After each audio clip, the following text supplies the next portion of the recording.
I'm on mute. Oh, damn. Can you hear me now?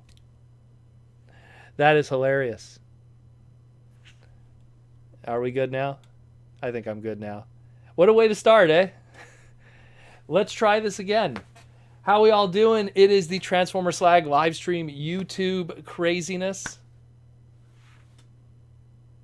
All right, can we still hear me? I hope we can still hear me. We're professional here. We could hear everything. There we go. This is a professional podcast. Woo! Okay, this is what happens when you're tired. So, I'm very tired. If anyone noticed, the stream started a little late today. And we're professionals here. We drink Naya water, brought to you by Naya. And I had to help a bunch of friends. There was a problem with their car, so I had to go work stuff out. And then I came home, took a shower, and I'm like, oh man, got to do the stream tonight. It is going to be nutty because there's a lot of stuff that happened this week, a lot of leaks, a lot of information, a lot of listings, a lot of craziness. And you guys got to hear me do this for a minute. So, how we all doing? So, let's rock and roll, shall we? Man, there's a lot of stuff to get into. We'll do what's happening this week in Transformers. Then we'll do some super chat. And I got some cool stuff in the mail. I didn't get Transformer figures in the mail per se, but I got some weird Japanese merchandise of Transformer stuff from the G1 vintage era that I've been waiting on. It took a while for it to get here because of, the world's crazy right now. And, stuff that was coming from Japan was getting delayed. So I waited like 2 months for this to show up pretty much. But, yeah, so let's get into that. So let's start with the news. Oh, what's up, Larry? Let's start up with the news. We're going to start with some listings from Target. Target had a whole bunch of listings that dropped on Monday. No, I think it was on Sunday after we finished the stream last week. And it was of a Kingdom Deluxe Road Rage. We're finding about some buzzworthy Bumblebee merchandise. So we got this like buzzworthy Bumblebee Origins Bumblebee, which I don't know what it is, but in the bottom right there is a photoshopped buzzworthy Bumblebee with the Netflix Bumblebee in the packaging. Don't take this seriously. That's just a photoshopped image. It doesn't mean that we're getting that Bumblebee. Maybe we are. Maybe we are, maybe we aren't. But that image has been circulating around. It is not legit. We do not know what this Origins buzzworthy Bumblebee Deluxe is. It could be a brand new mold. It could be a mold that has pre-existed. Hey, it could be that Netflix one in a lighter yellow.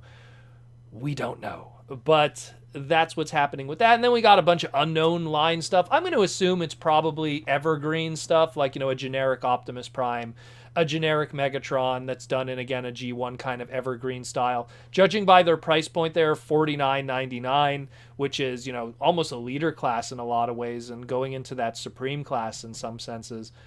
It's probably going to be some bells and whistles, oversized, crazy Optimus Prime and Megatron product. Who knows?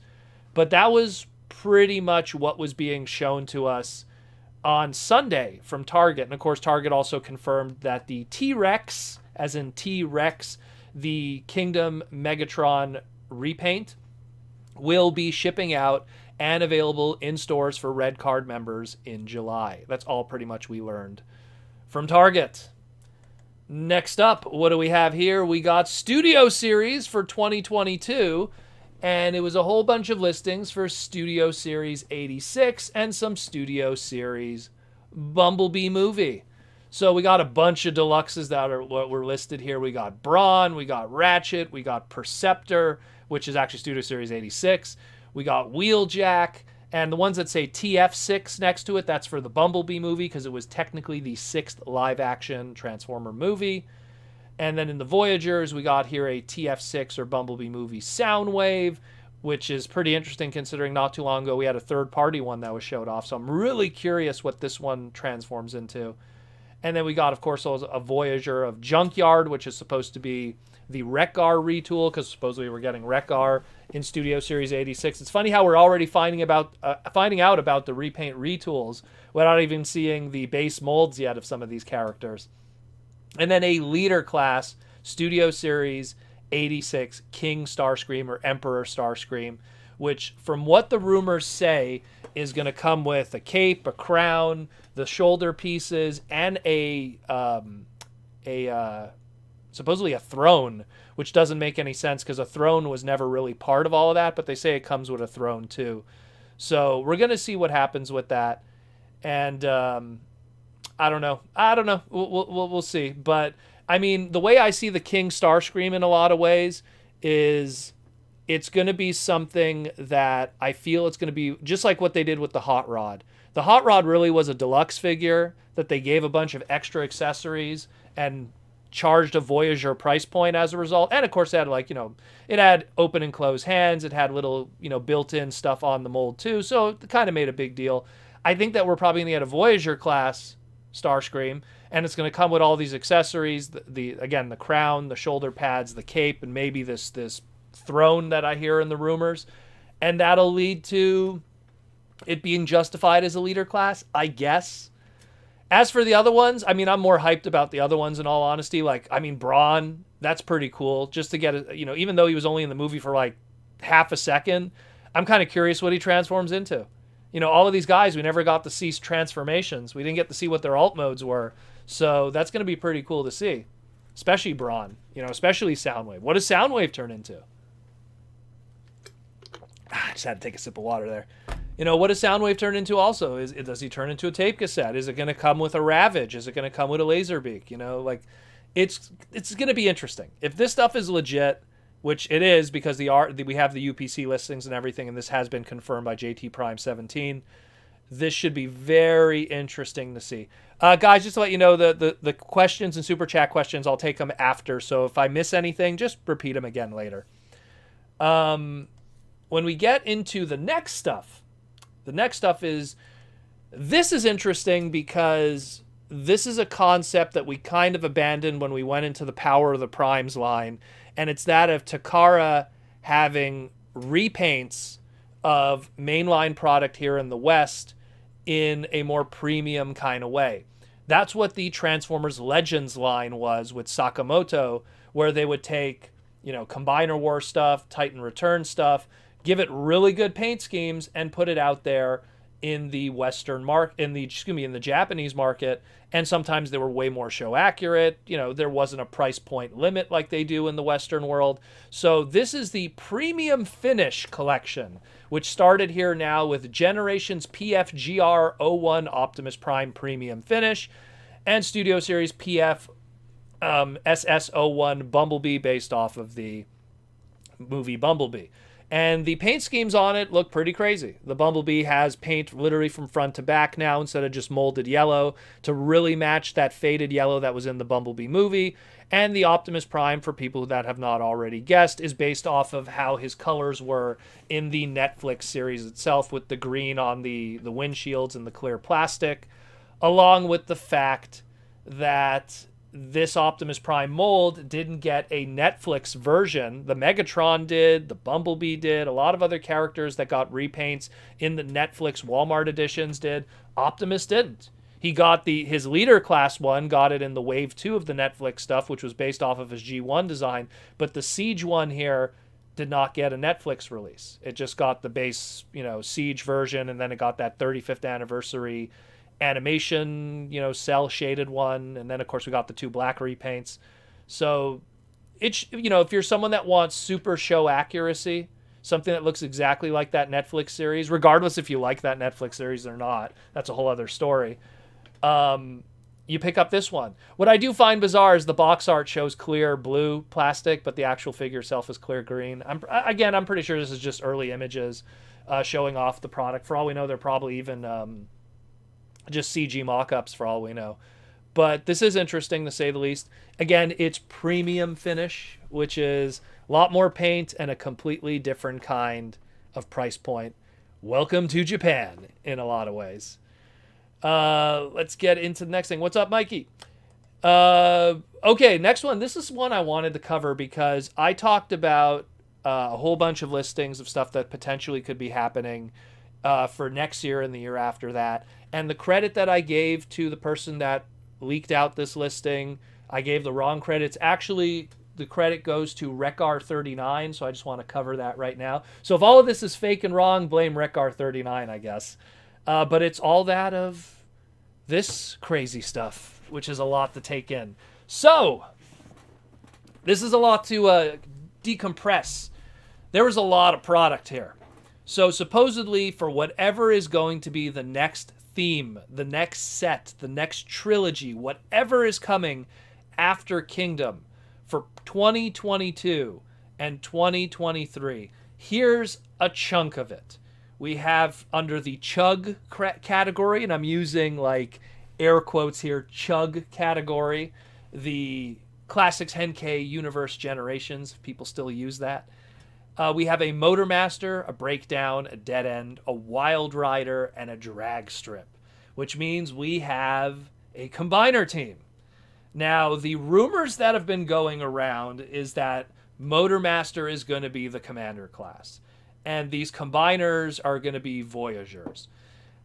You know what? I want to kind of like see it that way, but at the same time, I think it's still a little early to know what the Commander class is for next year when we barely even knew a month ago that it was Rodimus. I mean, there was rumors that it was Rodimus about maybe 7-8 months ago, but even then, like, it's still way too far out to know what our Commander class is at this point. I'm thinking maybe this is the leader class for next, like Motormaster is going to be the leader class for next year, and these are Voyager scale limbs, and that'll be pretty awesome. If he's a very large leader class, we could see something really cool.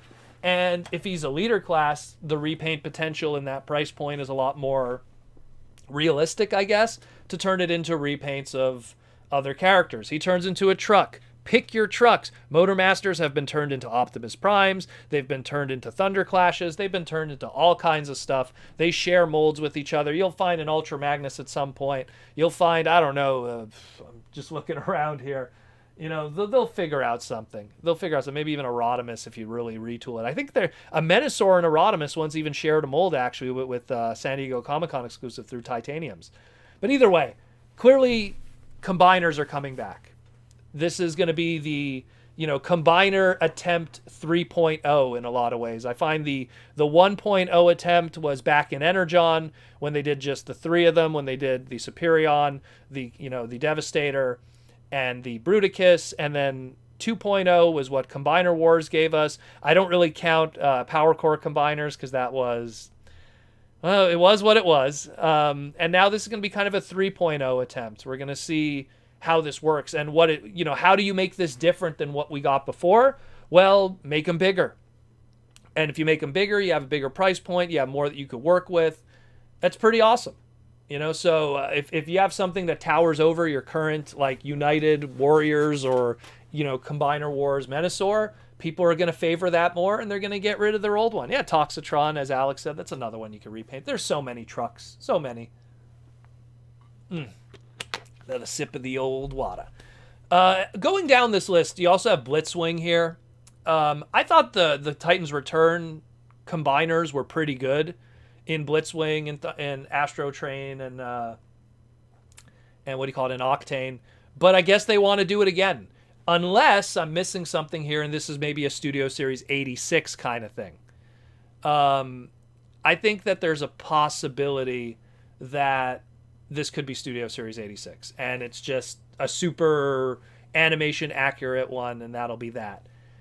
Same thing here. We have a Galvatron 2. Clearly is going to be a toy accurate repaint of the Galvatron leader class from Kingdom. Not much there we could really talk about. Just picture those gray colors on it. Maybe he'll come with a green matrix or something. Then we got Sludge and Snarl. Those are our Dinobots, clearly for Studio Series 86. Are they going to be leader classes? Are they going to be Voyager? We don't know. I think there's going to be some kind of synergy with the scale, so hopefully it'll make sense with whatever price point they choose for them. Those two are not really the big shockers. Funny though, Snarl being someone who appeared in the movie for literally only a couple seconds in two scenes pretty much, and yet he's going to get a Studio Series 86 figure. Maybe he'll be the Voyager because he had a tiny appearance. Then we got Blaster. This one I'm very happy about. It's probably a Studio Series 86 thing also. considering we had the announcement of Perceptor being part of Studio Series 86 just before, it would be cool to have those two together. Reenact the, Run Blaster, Save Yourself, No Way, Two Can Play. So that'd be really cool. Probably leads later on to us getting maybe some cassette bots. I dig that a lot. I love Blaster. Always had a special place in my heart. He was my first Transformer. So any kind of modern Blaster, I'm down for that. Then they have Goldbug here. I'm going to assume this is the listing for the Shattered Glass Goldbug. I don't think this is a separate Goldbug listing completely that's independent. I really think this is just Goldbug, Shattered Glass. What mold they're going to use? Well, Netflix Bumblebee or Studio Series Hot Rod. It's one or the other. That's what I feel. And the reason why I say Studio Series Hot Rod is because that Shattered Glass Goldbug, the mold that it used previously was that Excellion Hotshot mold from Cybertron, which is very, very Hot Rod inspired in a lot of ways in design. And Volfog, if you're a Gal Geiger fan. And the last listing here for Chug, the last listing we got here is a Transformers Prime, Optimus Prime, and Bulkhead 2-pack. Now, the last time, and this one I think is going to be a Generation Selects thing. Now, last time we had a Generation Selects Transformers Prime 2-pack, it was Breakdown with the Jet Viacon. One was a Voyager scale, one was a deluxe scale. If they re-release the two extremely in-demand first edition Voyagers, like I am showing here in the top right, that would be amazing for fans. Because those first edition ones, they go for big money today, and they were pretty much only available in Canada and select Asian regions. And I remember when these things first came out, us Canadians, we were like hooking up tons of American fans because they were so plentiful back home here, and they were just trying to get them as best they can. So if there could be a re-release and these could get out there, and fans of the line now 10 years later could pick up the best version of Transformers Prime, Optimus Prime, and the best version of Bulkhead, hey man, I'm down for that if people could get it. And then it'll soften the secondary market on these first edition ones that people have been selling for quite a pretty penny all these years. It's been easy money. That Bulkhead, man, I remember even when it was brand new, the market was so crazy for it that it was going for like $80 at one point. And this was a Voyager. And I think like Voyagers back then, what were they? They were like $19.99 USD back then, maybe even less. Man, so it would be great if those two get reissued somehow in a 2-pack. And if they find like a nice, sweet, Generation Selects price point of maybe like, I don't know, $60, so that makes them 30 a piece, people will gobble that up. That'll do very, very, very well. Very well. Now let's get into the Studio Series 86 stuff. Some of this stuff we've already discussed in the past, but there's some big ones here that would have not been discussed, and it's the stuff at the top of the list. But we'll start from bottom up. So we have the generic sweep at the bottom of the list there. We knew that they were going to see some kind of repaint, retool of the Scourge. It's going to happen at some point, and it's no surprise that it's going to happen. They got to do something with that Scourge mold. The King Starscream, we just talked about it in the last little slide over there.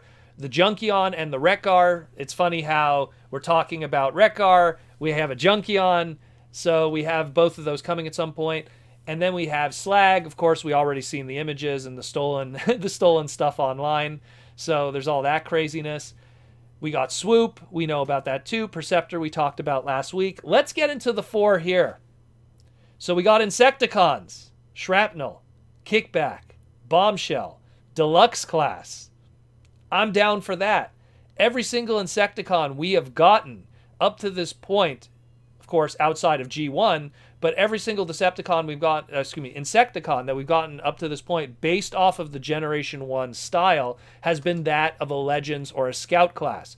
Yeah, you could argue Fall of Cybertron and that Cybertronian Bombshell Kickback, Insecticon that they did there. But that's not the case. I'm talking Generation 1, 1984, Insecticon appearance. Actually, it was 1985 toy. But these guys, Deluxe Class, I think it's going to be a hit. Give them that deluxe price point. You could really do them justice.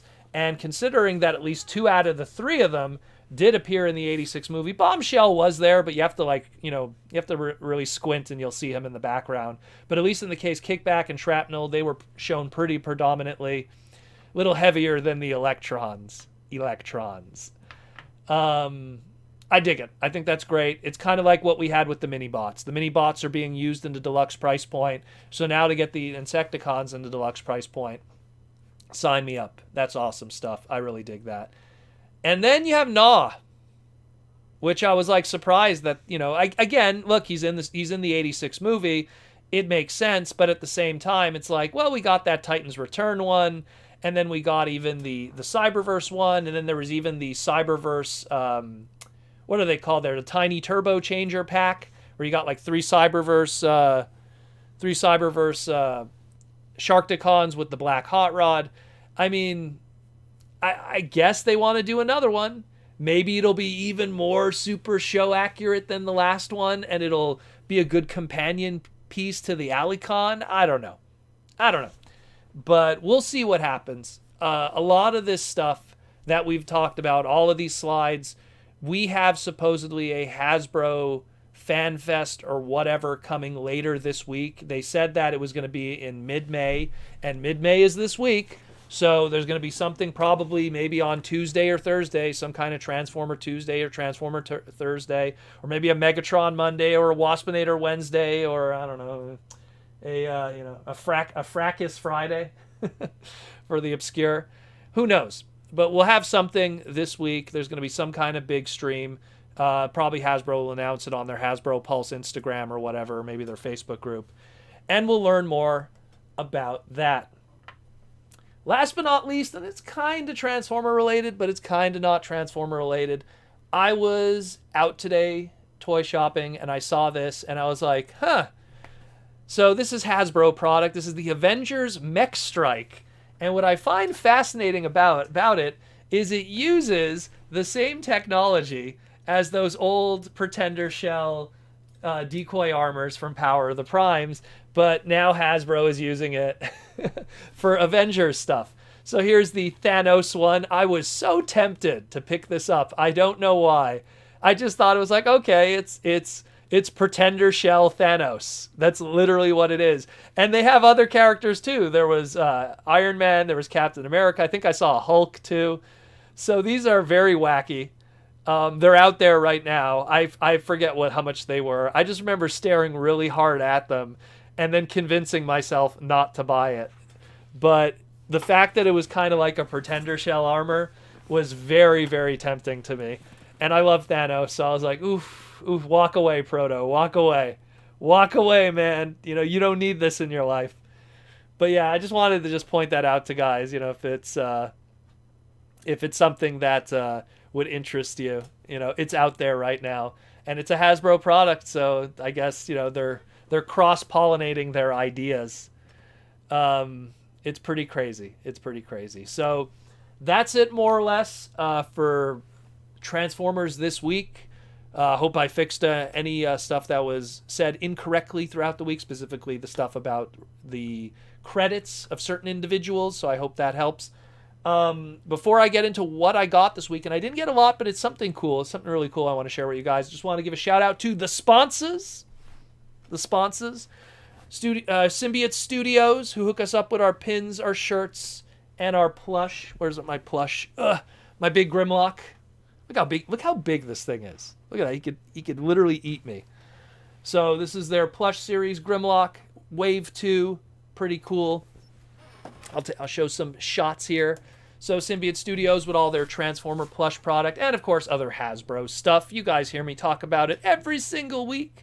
So I'm thankful that you bear with me with that. So they have their new Grimlock and Starscream. So you can pick those up for $24.99 on their website. They do have stock of some of the others still. So they still have the Optimus. They still have... I don't think there's many of the Bumblebee left. That one was selling very well. So if you didn't get the Bumblebee, don't sleep on that one. And of course, Soundwave, Megatron, everything. And of course, don't forget Maneater, because he's gorgeous. And I love it. And... I got mine just because he's cute. So pick up Maneater if you want also. From the open world RPG game by Tripwire Entertainment, they did a plush also. SymbioteStudios.com. Check them out. Get all your Transformer product. SymbioteStudios.com. It's also in the description below if you missed it all those times. Josh Perez says you should customize Thanos into Bludgeon. Yeah, I could see that actually, Josh. You're right, eh? Yeah, it's true, eh? And that would be a big Pretender shell. Oh man, now you're gonna make me want it more. I don't want to buy this. I don't want to buy this thing, but you're making me want to buy it. Oh God. I'm gonna be in trouble when I go to Toys R Us next week. You're killing me. You're killing me in my unshaved face. You're killing me. So let's get into what I got this week.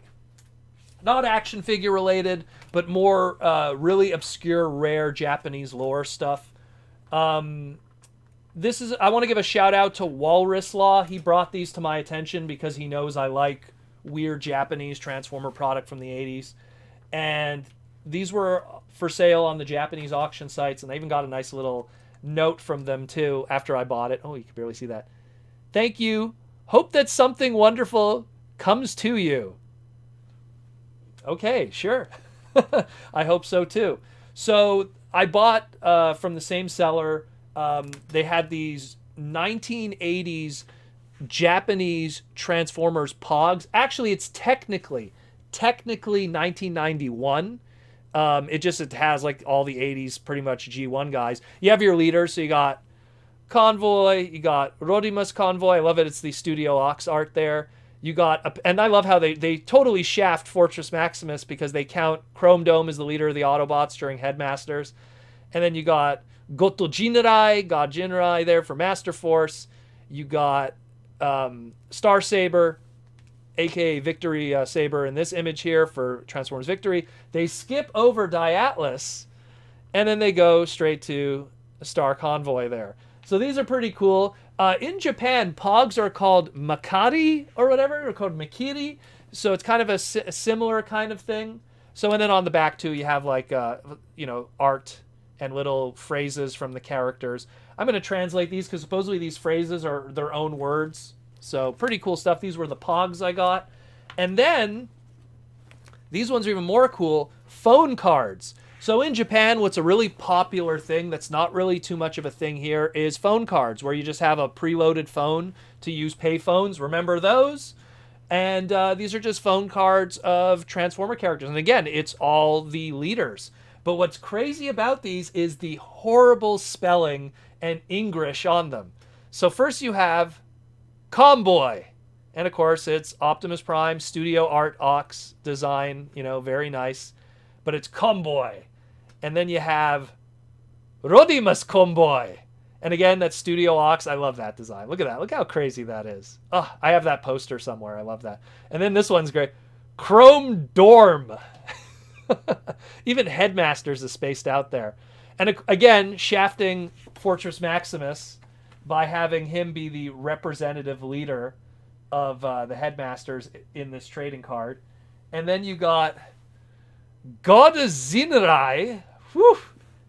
Someone at Takara really needs to learn English over there. But, well, yeah, again, there was no internet back then, so that's what it is. So you got God Zinrai, and they're using just some, I guess it's using the line art there. And then you have Star Saver? Victory Saver? Okay. And he uses the same art, unfortunately, from the Pog, so nothing original there. And the last one, Diatras instead of Diatlas. Oh, these are a mess, the names. But they're funny. Nice phone cards. And on the back, you have art, too, with little bios. I'm going to try to translate all of these, see what's happening with those. If anything unique is said on the back, something cool. Nice little phone cards. So that's all I got this week. I dig these kind of stuff. This is a piece of TF history, so was really cool. Didn't pay a lot for them either. They're not something that's like super valuable, but I thought they were cool. So I picked them up, and that's all I really got. I mean, I would have probably ended up with this thing. Yeah.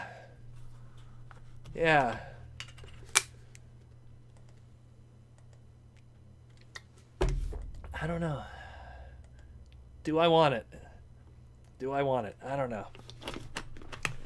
That's going to be a tough trip next week. That's going to be a tough trip. So, that's it more or less for this week. So we'll jump into some super chat questions. I saw some of the YouTube members had some questions. So if you had some questions, just post them again if you're YouTube members. And if you're not YouTube members, just hit the super chat button and drop me something if you're interested in asking some of the questions this week. Because we had a lot of stuff. We had a lot of stuff. It was a lot of news. I was pretty surprised how much we got. Well, there's tons of English with Japanese stuff. Anything that's like that pre-internet era, and you didn't have access to like even like an online dictionary back then, or a, Google Translate. It's difficult for them. Like, look, even Minerva, like a mint in box Minerva, it says right on the box Manelba. Like they just didn't have it back then. They had to work with what they had to work with. It's a different era. You will buy the Thanos. It is inevitable, probably.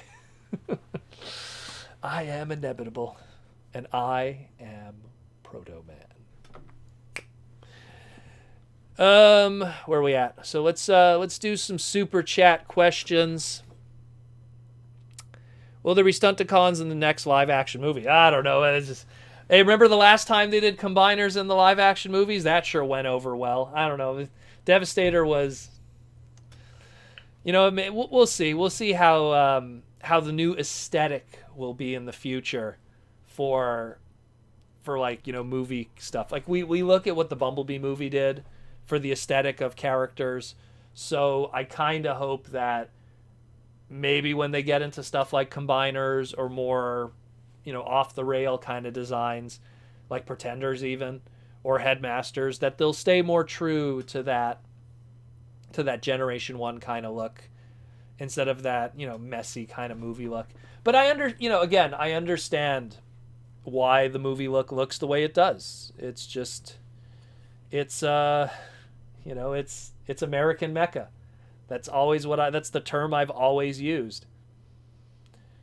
Where are we at here? Hey, Proto, do you see TFs at the peak of engineering? Oh no. You know what? You can't say the peak of engineering when it really is more the limitation of budget.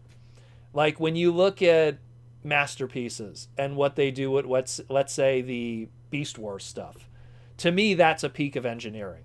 Because they go, look, who's going to pay $200 for Tigatron? They think there's a market for it, so they're willing to put the time and the effort and the engineering to make your perfect Tigatron toy, because they know that there's no price point limit. If it costs $100 to do it, they'll do it for $100. If it costs $200, they'll do $200.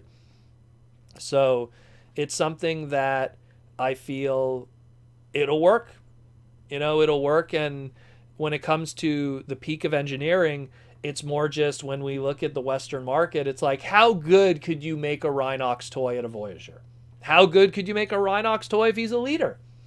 And we see how it's become this thing where leader class or Voyager class doesn't mean a size, it means a engineering limit.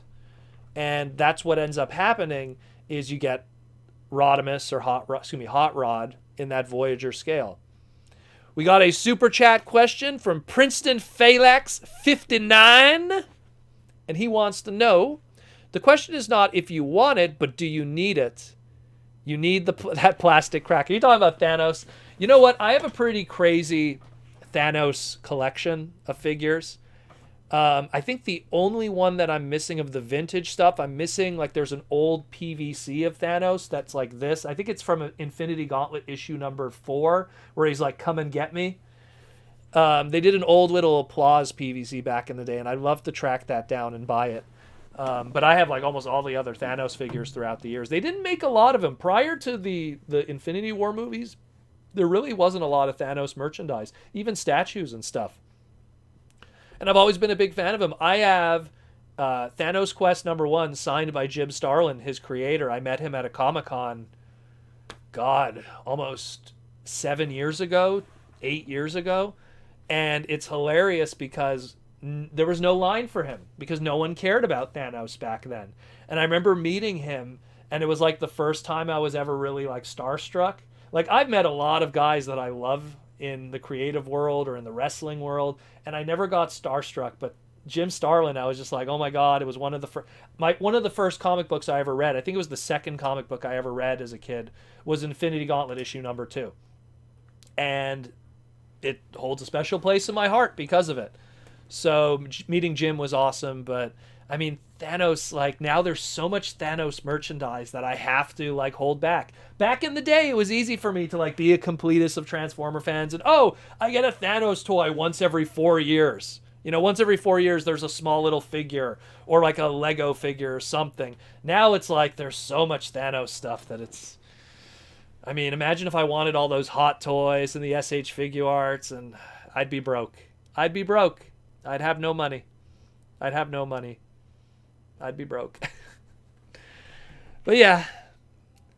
Thanks for the super chat question, my brother. Always nice for people to support the podcast and all the craziness we're doing. Proto, speaking of Bumblebee movie, and this is my crazy opinion, in terms of canon placement, do you think Bumblebee can fit into the movie verse the way the IDW did with Revolutionaries? Well, I mean, Don Murphy, who's the executive producer for a lot of these movies, he flip-flops on that. Sometimes it's part of the Bayverse, sometimes it's a brand new reboot, it's a soft reboot, it's this. And in all honesty, whatever people's opinion is, even what the wiki says or anything, I still don't think there's a definitive answer until we get our next movie. I think our next movie will really tell us what it is. In the same way that, like, when Batman Forever came out all those years ago, the one with Jim Carrey, you know, the Riddler and stuff, a lot of people were like, you know what, if it wasn't for that one line in the movie, people could have said it was a soft reboot. You know, yeah, sure, the Alfred is the same. You know, the actor was the same there. But, you know, there was this one line in the movie that tied it to, oh, it's related to Batman Returns and what happened with Catwoman. Okay, so there is some kind of connection there. But if not for that one line, it could have been a soft reboot. And it's kind of the same thing here where the Bumblebee movie, there's connections that say, oh, he turns into the old Camaro at the end and all these things. But even then, I feel like they created it in a way where if they want to, it could also be its own continuity. It could be like a Splinter continuity that has similarities. So we'll see what happens with that. We'll see. And I still, like, I don't have, there's no, to me, I feel there's no set answer right now until whatever the next movie is. Because the next movie that at least is related to that universe might give us an answer. If the Beast Wars movie just completely ignores it, then, well, then I just look like an idiot. But, you know, we'll see. We'll see. Where are we at? Hey, Proto, did you see Kremzeek's review? I don't watch Kremzeek's stuff. I don't watch... Number one, like, I'm not big on YouTube reviews to begin with because I kind of want to enjoy the product for the first time myself. Like, I almost feel like it's a spoiler, you know, to like mess with to watch someone else mess with it. If it's stolen toys, why would I even give them the views? And a lot of those guys who steal the toys, they're also kind of not good toy reviewers. Like, if I was going to watch a toy review, wouldn't I watch like Thu, or wouldn't I watch like Pia, or wouldn't I watch like Vangelis, or like anyone else who actually knows what the hell they're talking about? So those guys who steal them, you know, I wish the people who stole them were people who actually knew what they talk about, but they don't. So they're not very good reviewers, and you're only watching them because they have stolen product. Don't watch their stuff. You're supporting thieves. That's what I always say. Do you think they will make Bruticus or Computron? I think trademarks will say that for you, brother. If they need to do Bruticus because Bruticus's trademarks are coming up, including all the names like Brawl and Onslaught and, you know, Swindle and everything, then they will do it. They have to. You know, Bruticus, like, I can't answer for you right now. I'd have to pull up the U.S. Patent Office and trademarks. But if their trademarks are coming up and they refresh them, they got 4 years to do something. So you expect one of those characters within the next 4 years or less. Could be next year. Hey, Proto, which fembot in the Transformers universe is the best partner for Hot Rod? Well, I mean, the only one that's ever really canon been always associated with him has been RC. But unfortunately, RC has been associated with a whole bunch of characters. First it's Hot Rod. Then it's suggested that it's Springer. Then in the IDW G.I. Joe books, there was a thing with her and Bumblebee. Then she had a dance with Chrome Dome in the Headmaster series. I know I'm forgetting something, you know, like, so, and this is just, I'm talking like G1 kind of timeline, you know? So, I don't know, it's got to be like RC, because that's the only one really that's in continuity that has shown any kind of connection. Dimooch, Josh Perez says, Dimooch toy reviews. I'm going to do it. I'll start with reviewing, talking about a toy, but somehow we'll end up watching Epcot videos. You know what you should do, Josh? You should legit, like, review a toy, and then all of a sudden just, like, walk away, but, like, have you, like, in the background, out of focus, like, eating pizza. Just like, you're just like, oh, you know what? You know, just, like, in the background, and have that go for, like, 3 minutes straight. Like, just you eating pizza, like what's it called, their ASMR video, where it's just you chewing. I know you hate that, though, but, you know, like, just you chewing in the background. And then people would just be like, what am I watching? But I'm hungry. But I'm hungry for some reason. There should be a cold-themed fembot that we can pair up, and we can do fire and ice. Well, you know what's funny? That's almost kind of what Safeguard was with Jetstorm and Jetfire with Transformers Animated. Like, you had the fire theme, and then you had the blue kind of theme, which really was just an homage to Beast Machine's Jetstorm. But you almost had a kind of a fire and ice thing going on. But that would be cool. Get a cool fire and ice gimmick.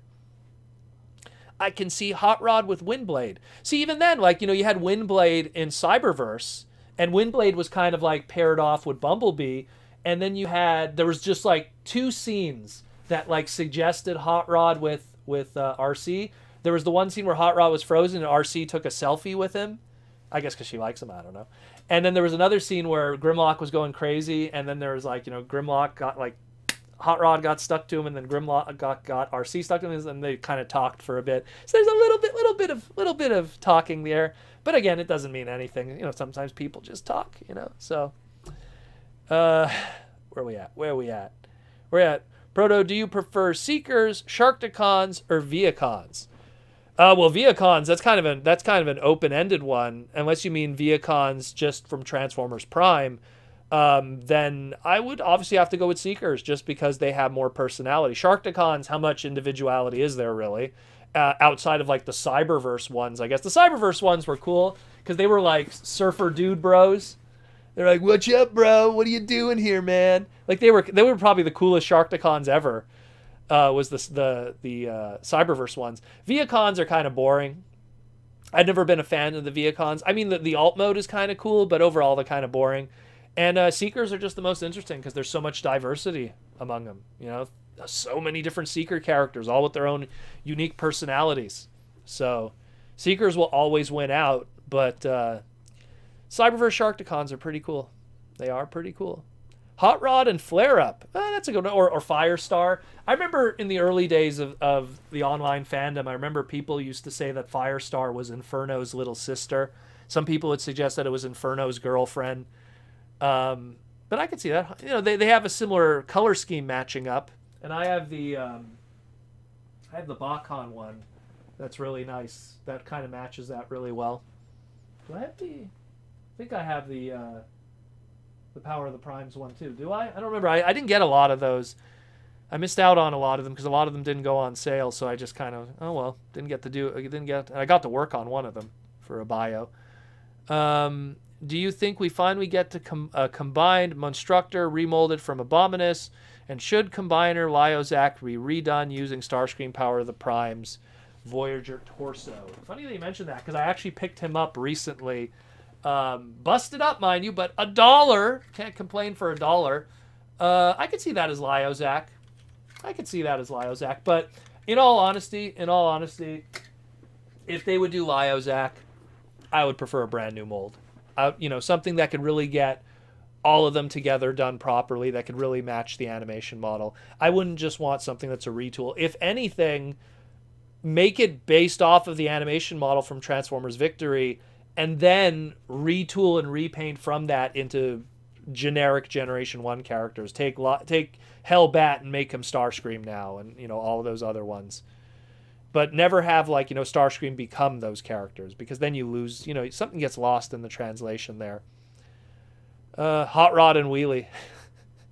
Think Dwayne Johnson and Kevin Hart. Yeah, I don't know about that one.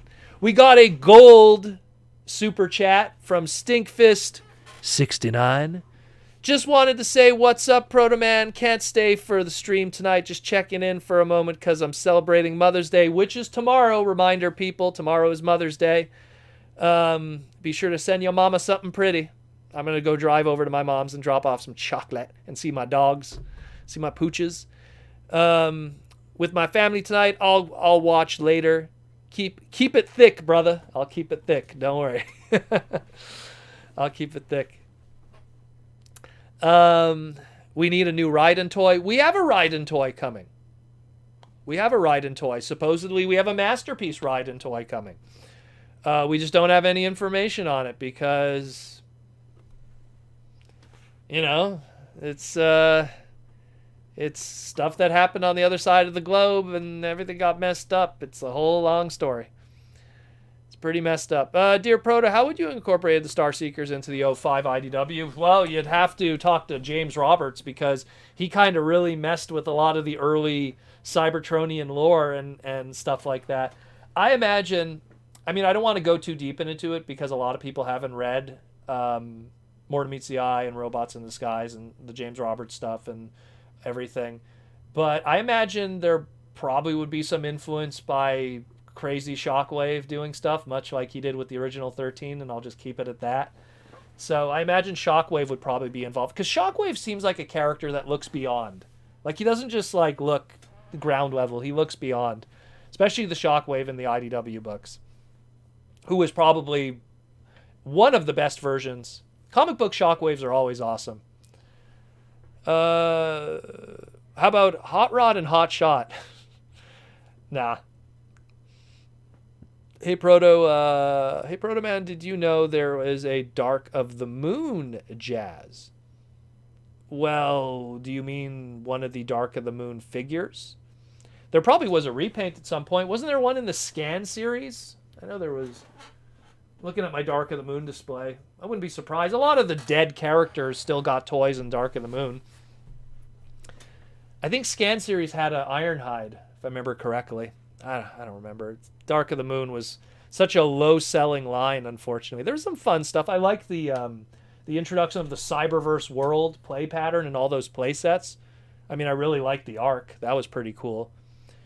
Eastman777 with the super chat question. Yo, man, 2 questions. Do you think the reissue combiners will improve? Well, the reissue combiners will improve significantly. When you mean reissues, I'm going to assume you mean when we get new combiners, not reissues as in Generation 1 mold reissues, like the vintage line. I think they'll be bigger, and because they're going to be bigger, that means they'll have a better price point, which I think they'll be better. I honestly do. I think when those will come out, it's going to make people start selling their Combiner War stuff. I just know. I could already see TFCon's charity auction, people getting rid of their Combiner War stuff because there's a better Superion, a better Menasor, a better, Defensor. I'm still going to keep mine because I keep everything, but it'll be pretty cool to see Defensor get an update, and if it sells very well, I hope we get some of the obscure combiners. Will they be better? I think so, because the price point will be larger. And if the price point is larger, now you could have open and closed hands. Now you could have better articulation. There's a lot more you could do. And your second question, Eastman777, what off-the-wall character do you want remade the most? If you mean off-the-wall, like really, really off-the-wall, I want Botanica. I want DevCon. I want guys that just didn't get good toys. Or in the case of Botanica, nothing at all. Like, I want characters that still haven't been treaded yet. Like, those are the ones that I want more than anything, because I got all the other stuff. So where's my Botanica figure? I was surprised, and I think I talked about this when I had Aaron Archer on the stream.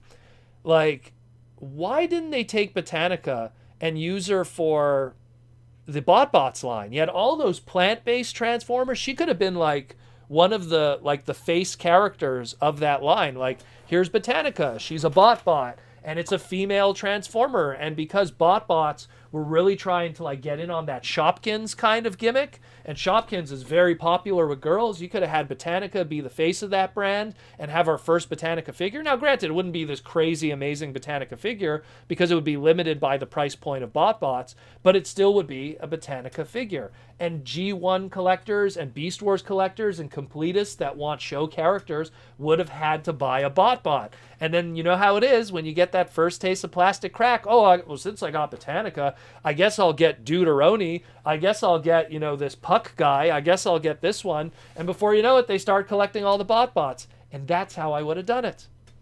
That's how it would have been done. That's BotBots was handled badly, in my opinion. It's a great line. I love what they're doing, but I find from a business and marketing standpoint, I think that the way they did it was a little slow. And the series that they're getting now is like 3 years too late, in my opinion. Way too late. Even Rescue Bots, where the toys came out first and then it was a year before we got the TV series, BotBots has already been around for a while now. They're going to have to do some major catch-up. Major catch-up.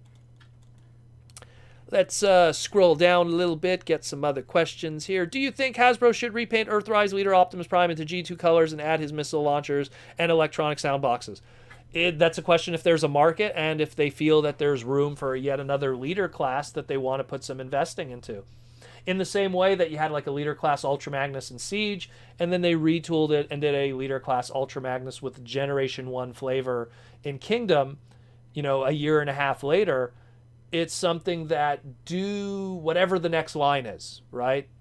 And that flavor and that aesthetic, will there be space for another leader class that retreads that leader class Optimus again? That mold is popular.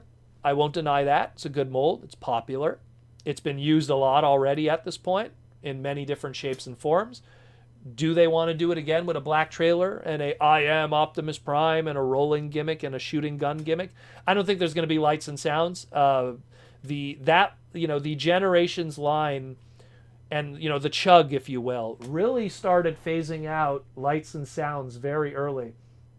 Remember they had like that Ultra class Power Glide? Like, I think... Who else had lights and sounds? They pretty much got rid of it after a while. There was very few characters that had it afterwards. Yeah, they pretty much... they stopped doing that at that point. I know I must be forgetting something. There must be something that had lights and sounds. But, I mean, in general, unless it was a Generations repaint of a mold that was outside of the brand, like when they did the Lio Convoy repaint from Liger Jack or whatever he was called there, Leo Breaker, that has his gimmick. But, anything that was made for the line usually doesn't have that. So I don't know. We got another question here. Do you think Transformer collections do you think your Transformer collection is the biggest, or do you think there's someone out there who has a bigger collection than you? I know there's people that have bigger collections than me.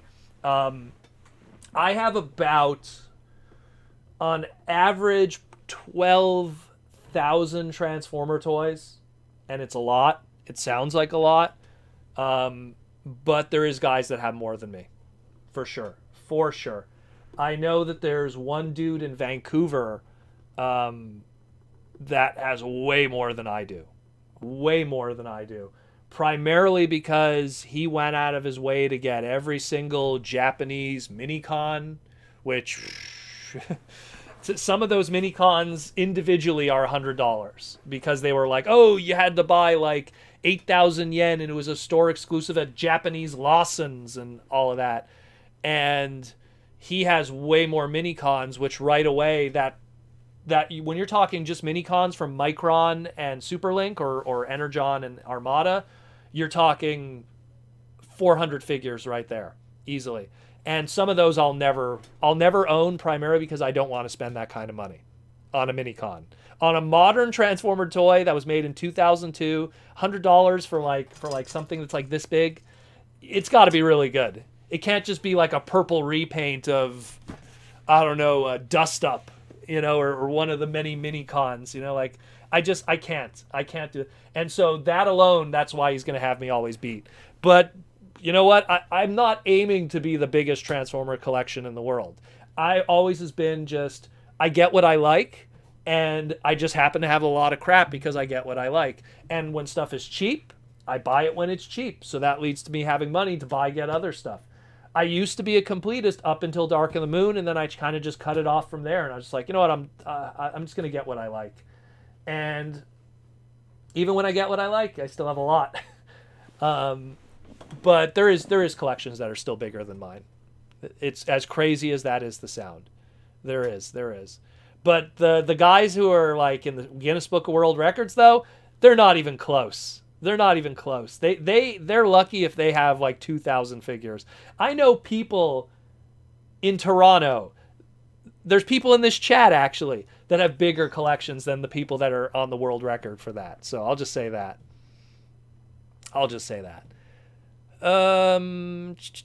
Let's go into another question.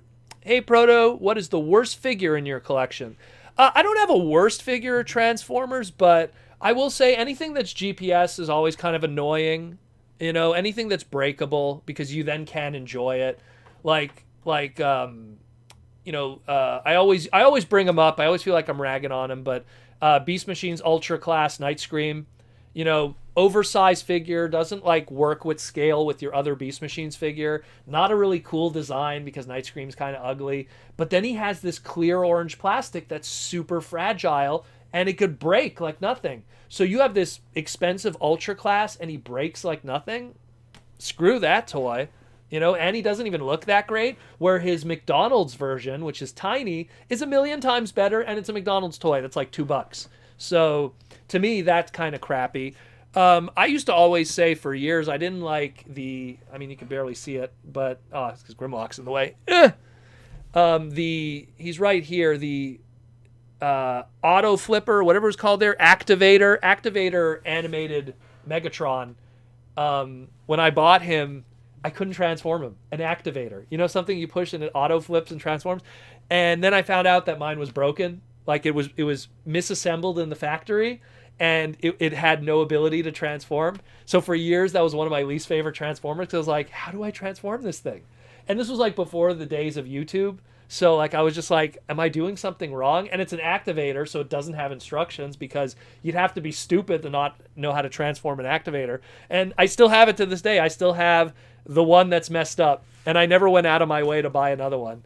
So for him, for the longest time, I don't have Transformers I hate, because there's always some kind of charm to them or some kind of interest.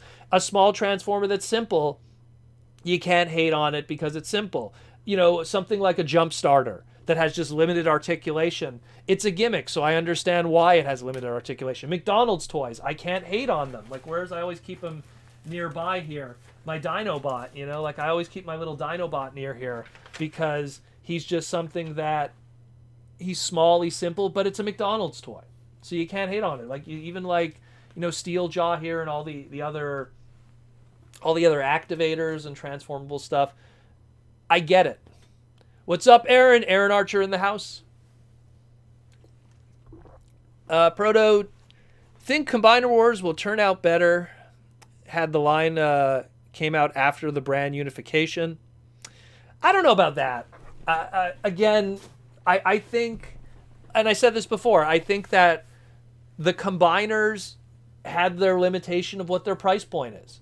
When you know that your main component is going to be a Voyager, when you know that your limbs are going to be deluxes, those deluxes could only be so good.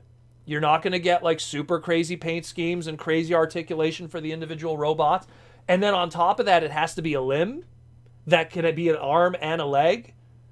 a Scramble City kind of thing, there's only so much plastic and paint that you could put into that deluxe price point until you start losing money. So the second you bump that up, and now an arm and a leg could be a Voyager price point, it makes all the difference.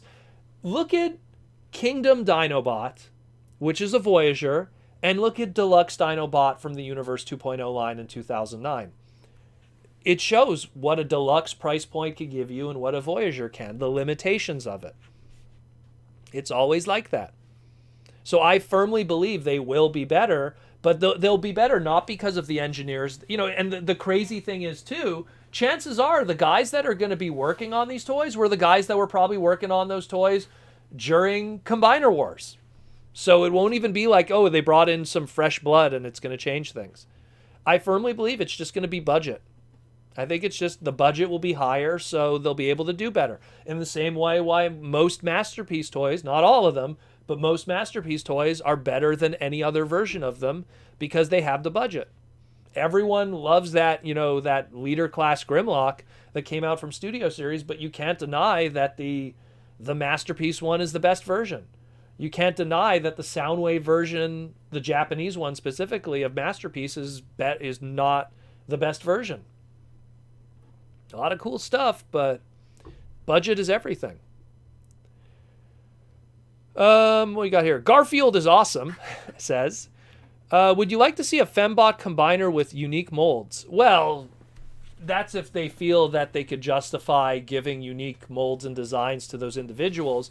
I would like unique Fembot molds, but unique characters. You don't have to take the Alpha Trion girls, as I like to call them, with Elita 1 and stuff, and make them a combiner team. Why not just make a whole new combiner team? And they did with Victorion, but even Victorion was a whole bunch of used molds. Like, oh, hey, we're going to take, the Sunstreak. Oh, was it Dead End and Sunstreaker, and, just repaint them into female characters. I would like, personally, brand new molds from the ground up and new characters. I liked Megatronia and Mega Empress, but even then they were molds that came from elsewhere. They had new head sculpts at least, so that made it a little different. And Sakamoto bred some life into them with the manga. But at the end of the day, it still was the same old molds. So I would like something new, but I feel that, I feel like Hasbro is hesitant to put all that time and engineering into female characters on a mass scale. Like, they do one female character, and then they'll make tons of female characters, but using that mold. Where I can't imagine them doing, like, 5 unique female molds. Like, look at RC in the Cyberverse line. One toy. Look at Windblade, the main character of the Cyberverse TV show. What, like 3 toys? She didn't even get a deluxe one? Like, they're really hesitant when it comes to female characters. Again, it's a boys' brand still at the end of the day. Yes, there's female fans. I get it, but it is a boys' brand in the minds of the business of it at the end of the day. It's in the boy toy section. When you go to Toys R Us, it's not on the girl side, it's on the boy side. It's in the boy action figures, So it's kind of, that's how the marketing mainframe kind of thought process is with Hasbro and the toy companies and the toy industry.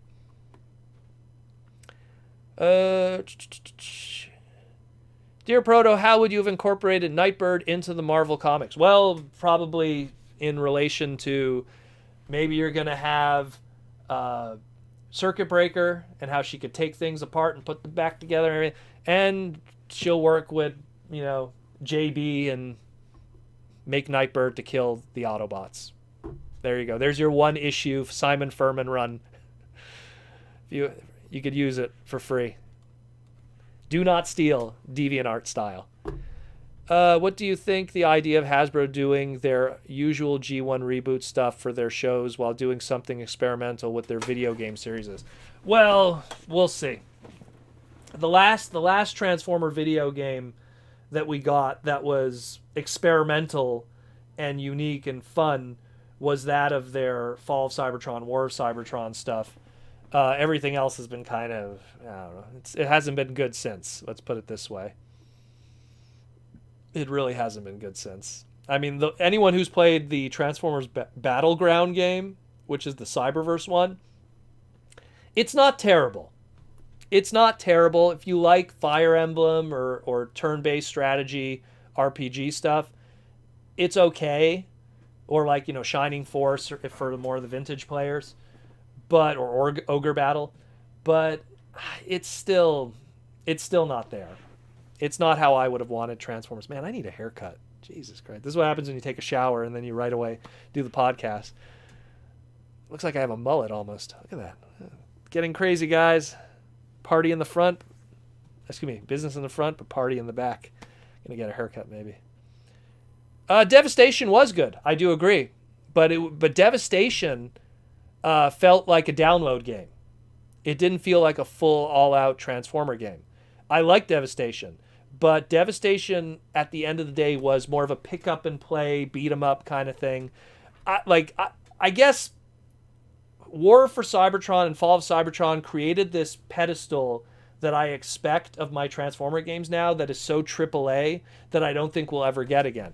Like these big, crazy games with customizing your characters and online play and a whole community wrapped up into that.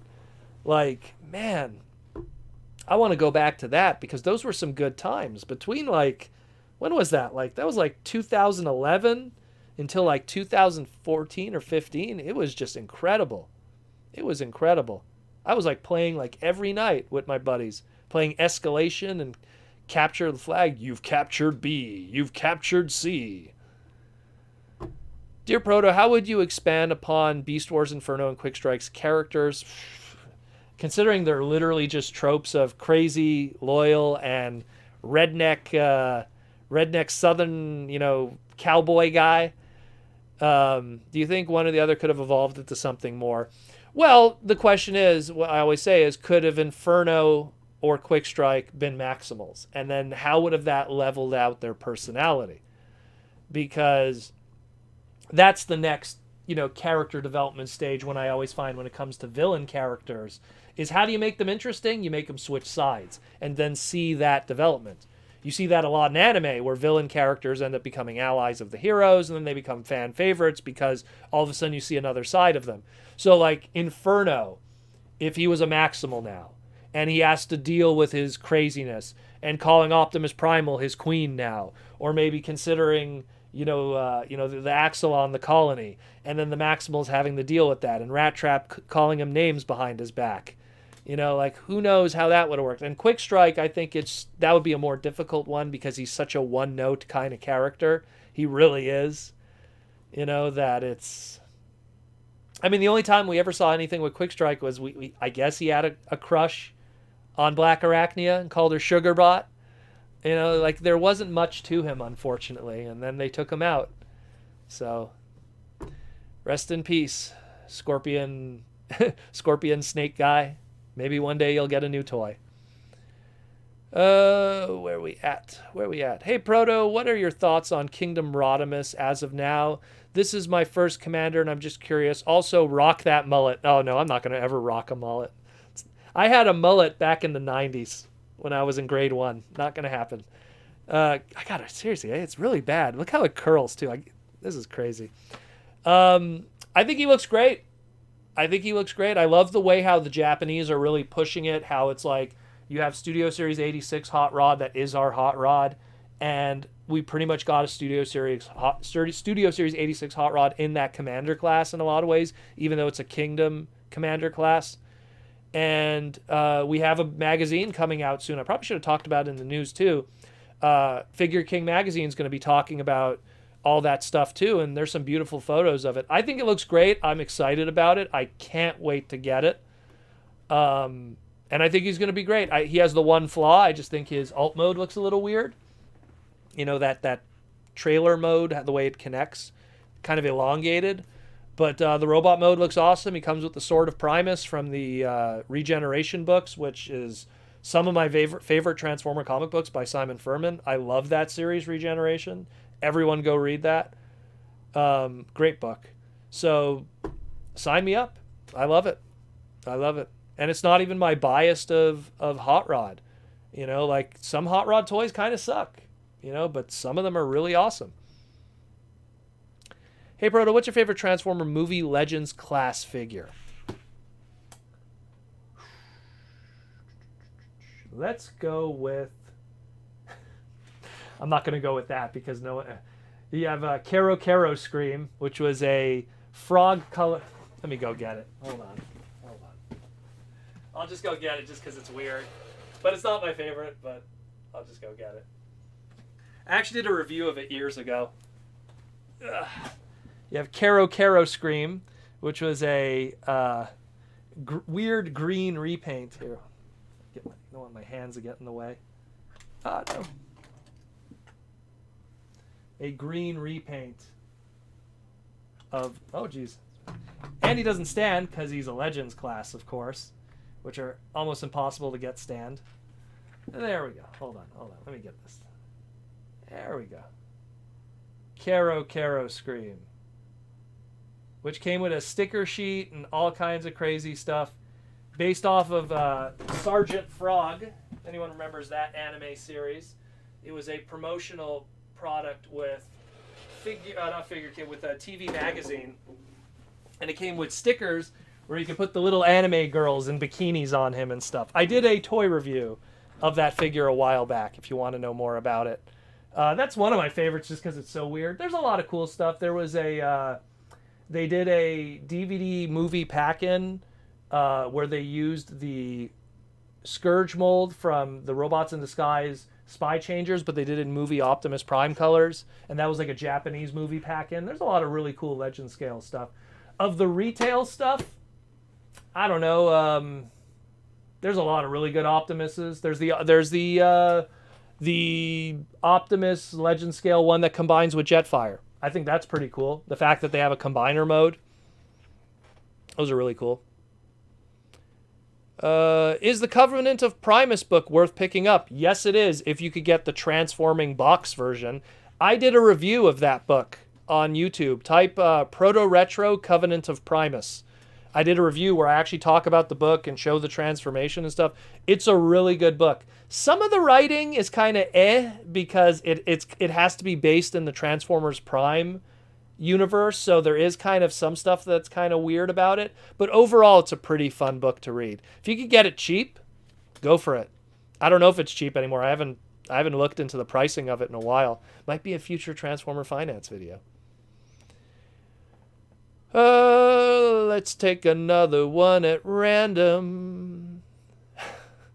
Dear Proto, I have decided to take your advice and go to prom next week. Your thoughts? Good for you, Jerry. Jerry, let me tell you something, my brother. You don't want to miss prom. You don't want to miss prom. You have to understand something. Like, I was just as huge a Transformer fan now as I was in high school. And I was just lucky to...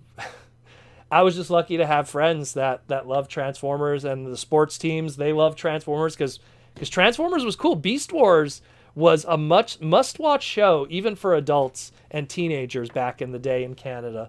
So I was lucky to be a huge Transformer fan and still have a date to prom. So it was good times. That was a great prom night, let me tell you. And you know who I'm talking about if she's watching. It's good times. But yeah, go to prom, bro. Trust me. You only get one prom in your life. You know, you're not going to get a second chance.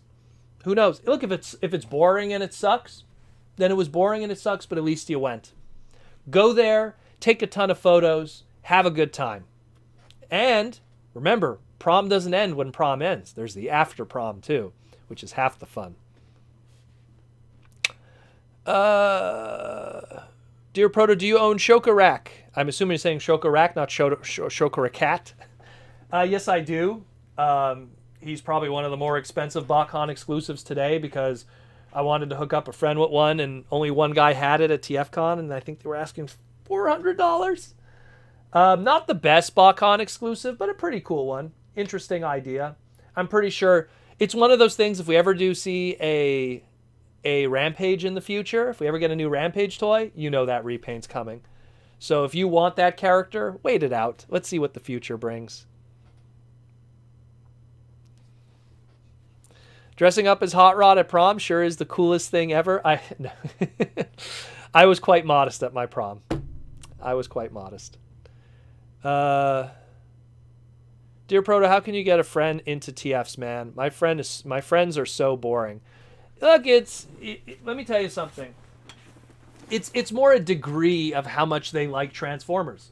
Like, I went to a primarily black high school that was really into anime, like, and pop culture stuff. It was the mid to late 90s. You know, the Source magazine, which was a rap magazine, used to have ads with Voltron stuff that was with the Wu-Tang Clan. And they would talk about, you know, there would be Transformers and rap music. There'd be lyrics in it, you know, transforming like Optimus Prime, gonna rhyme like Starscream. Like, there was that kind of stuff. So I was surrounded by that, and it was a right time, right place kind of thing. I mean, I think people actually have it easier now to be geeks than they were back in the 90s because of those Avengers movies and stuff. It just made things way more popular for people. That it's not weird to like that kind of stuff. But at the same time, I just say, like, you have to find out what your friends like already and try to find a Transformer series that catches that bridge. Because, like, I don't try to show people the first 3 episodes of G1 1984 and go, this is what I like, guys. And they're going to be like, this is fucking terrible. You know? Like, they're not going to watch that. And they're going to think you're crazy. So I would heavily suggest, you know, try to find something that they like and try to see if there's a Transformer equivalency of it. There's so much variety in this brand. There's got to be something. Oh, Sean, what is this? Junior year prom, my girlfriend cheated on me the night before and told me during the dance. Senior year, I started a mosh pit that actually got teachers in it too, and my girlfriend was super loyal. Well, there you go. You never know. And here's the thing. Junior prom is nothing. Junior prom, you're still young. Senior prom is the big deal always. I find junior prom is, it's not really a thing. I feel it's like midterm prom. It's like, it's not the final exam, it's just the midterm exam. It's not a big deal. Proto thinks Cyberverse Acid Storm will get her way to G1 as part of the family of Seekers, also named Acid Storms, like the Camions from Gears of War. I don't know about that. It's really like if they decide to retcon that stuff. Look, we had Acid Storm as a figure in the Masterpiece line. We had Acid Storm in the Generation... was it Generations? Or was it Universe 2.0? I think it was Generations. And no gender was really assigned to it. But we'll see. It's something where I can't really make that call because we don't really have any stuff, you know, knowledge based on it. Dear Proto, can I ask Jaws D if his girlfriend will allow me to be his friend? Jaws D hasn't been on the podcast in a while because he has been busy. He recently got engaged. And he's just been busy. I actually talked with him just a couple days ago. He's looking to buy a house. That's how it always works. Not a good time to buy a house, though. Let me tell you, the market is crazy right now. So I would not suggest that for anyone. If you're looking to buy a house now, wait. It's not a good time right now. I'm pretty sure Jaws D would be your friend. If you actually look at Jaws D on Facebook, he has a lot of friends. I'm pretty sure he would like to be your friend. He's a very friendly guy with a big smile. But thank you for the super chat question, Joseph. Hey Proto, what is the most obscure figure in your collection? Mine is Age of Extinction, Deluxe Ratchet, and Fast Action Battler Smokescreen. I have both of those crazy guys. And Fast Action Battler Smokescreen's interesting because it's a repaint of the Jazz Fast Action Battler. Most obscure. It probably has to be something that if I showed it on camera, people are going to... Why not? Why not? You guys are in for a treat. I will be right back. Why not? You guys deserve it. Let's get it. Let's get it. Let's hope YouTube doesn't flag me. Let's get it. Hold on. Let's pull it out. Let's pull it out.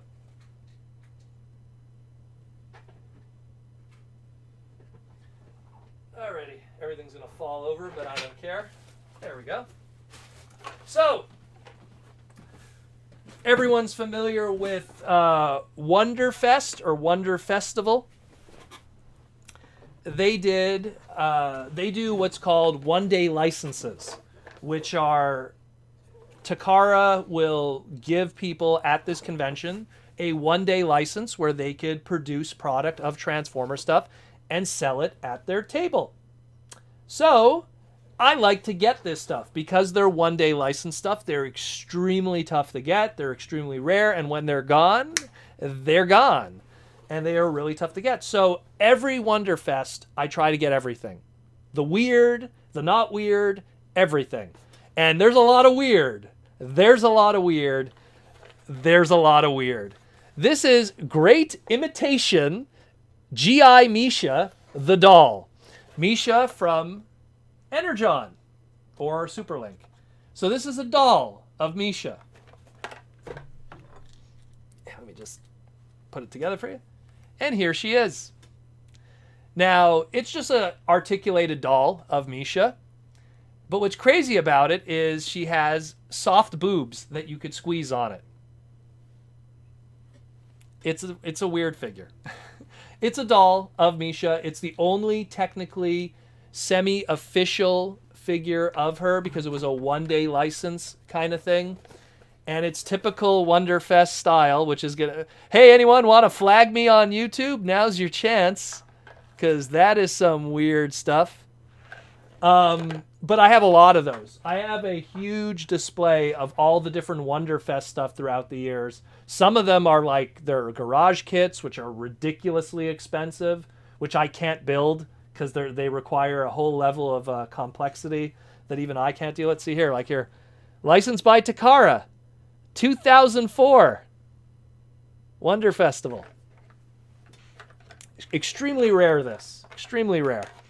And that's one of the obscure things. I mean, obviously Kiss Play is going to fall onto that category too. But I have a whole bunch of that stuff. You know, anything, look, if it's Transformers, if it's weird, I don't care. I'm going to get it. You know? She's got that cake. Flagged. Can you get flagged by this? I don't know. We all have butts. Just some are better than others. Pancake booty. I don't know about that. What do you think?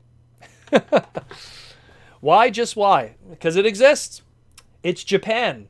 Have you not seen Japan? Everyone's always surprised. Have you not seen Japan?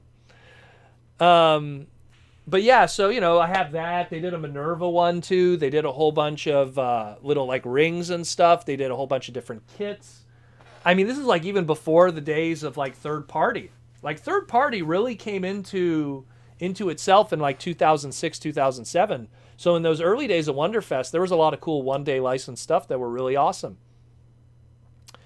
But yeah, there you go. I think we had a super chat, too. Let me see. I thought I saw a super chat. Sean, the super chat question. No question. Pretty busy here, and I only have time to pop in for a sec. Missed the last few weeks, but love the chat. Wanted to support. Thank you, Sean, for supporting the podcast. Thank you for everything. Sorry I missed the super chat because I went over there to get the figure and it popped up. So I was like, oh, damn, got to come back. But thank you, Sean, for the super chat. Thank you, brother. It's always great that you have people that support the craziness that we do here. We only have half an hour left, too. Japan's a funny place. I love Japan. I love Japan. Josh Perez has been to Japan. He tells great stories. She's not bad. She's just drawn that way. Hey, Proto, there is a company, not Hasbro, working on an RPG Transformer game that has similar game mechanics and game modes. That which of Dogs of Dynasty. It's been in development for 5 years. Oof. Well, I've seen a lot of fan Transformer games that were like RPGs and stuff like that, to my knowledge, just never got finished in a lot of ways. A lot of them using RPG Maker. And a lot of them were ambitious, pretty cool stuff, G1 stuff. But I'd like to see a really good, legitimate... I personally, like my dream Transformer game would be like a crazy open world Transformer game. Like take like what Breath of the Wild did for Legend of Zelda and make that a Transformer game. You know, like just big open world Cybertron. Pick your faction, create your own character, your own OC, if you will, and you're part of the Autobot War or the Decepticon War. It's an open world, so you obviously have like, you know, quests and missions and stuff. Hey, I need you to take this Energon and bring it to this guy. Oh, hey, I need you to do this, that. Oh, you know, we got to do this raid on this, da da da. And each side has that. Like, it'd be really cool. That would be my dream Transformer game. Just this crazy big open world Cybertron thing that would just like be open-ended and super fun. I would love that.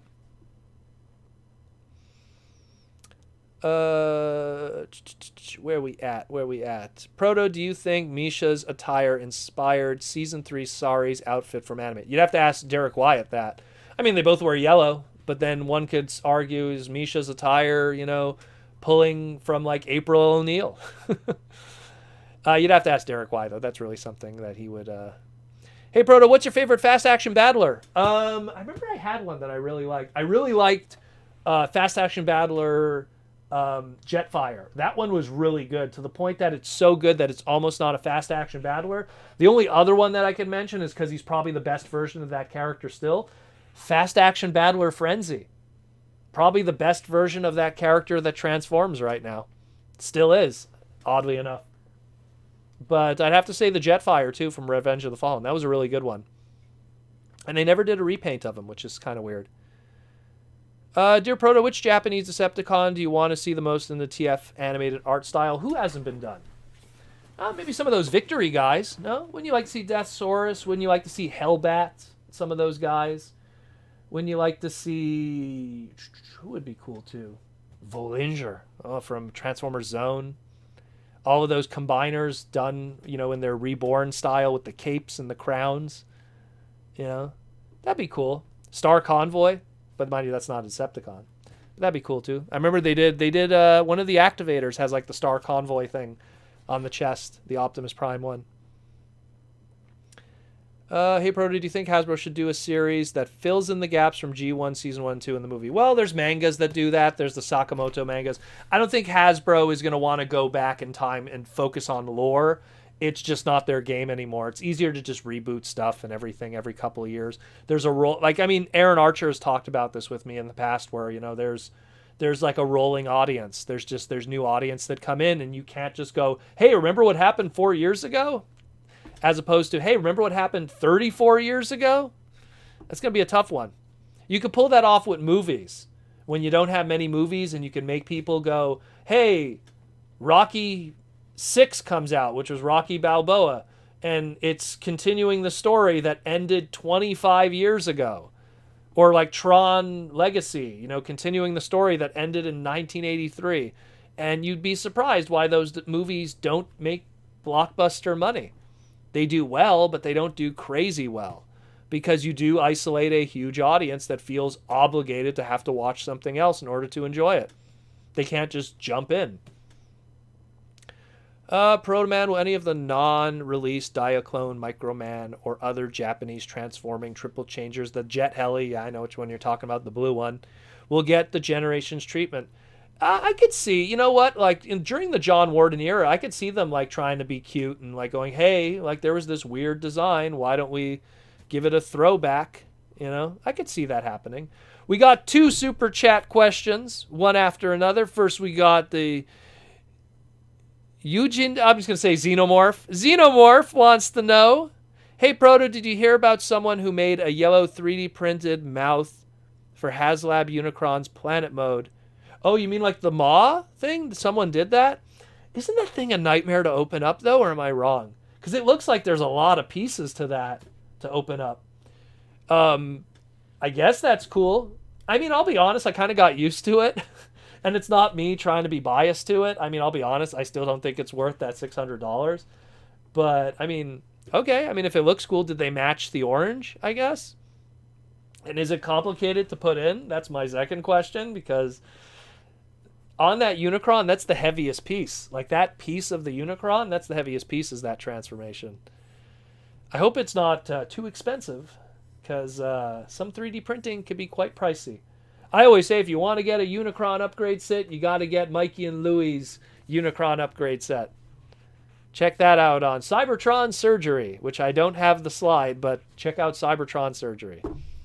They have that. Gonna plug their stuff because they make some good, cool, talented stuff.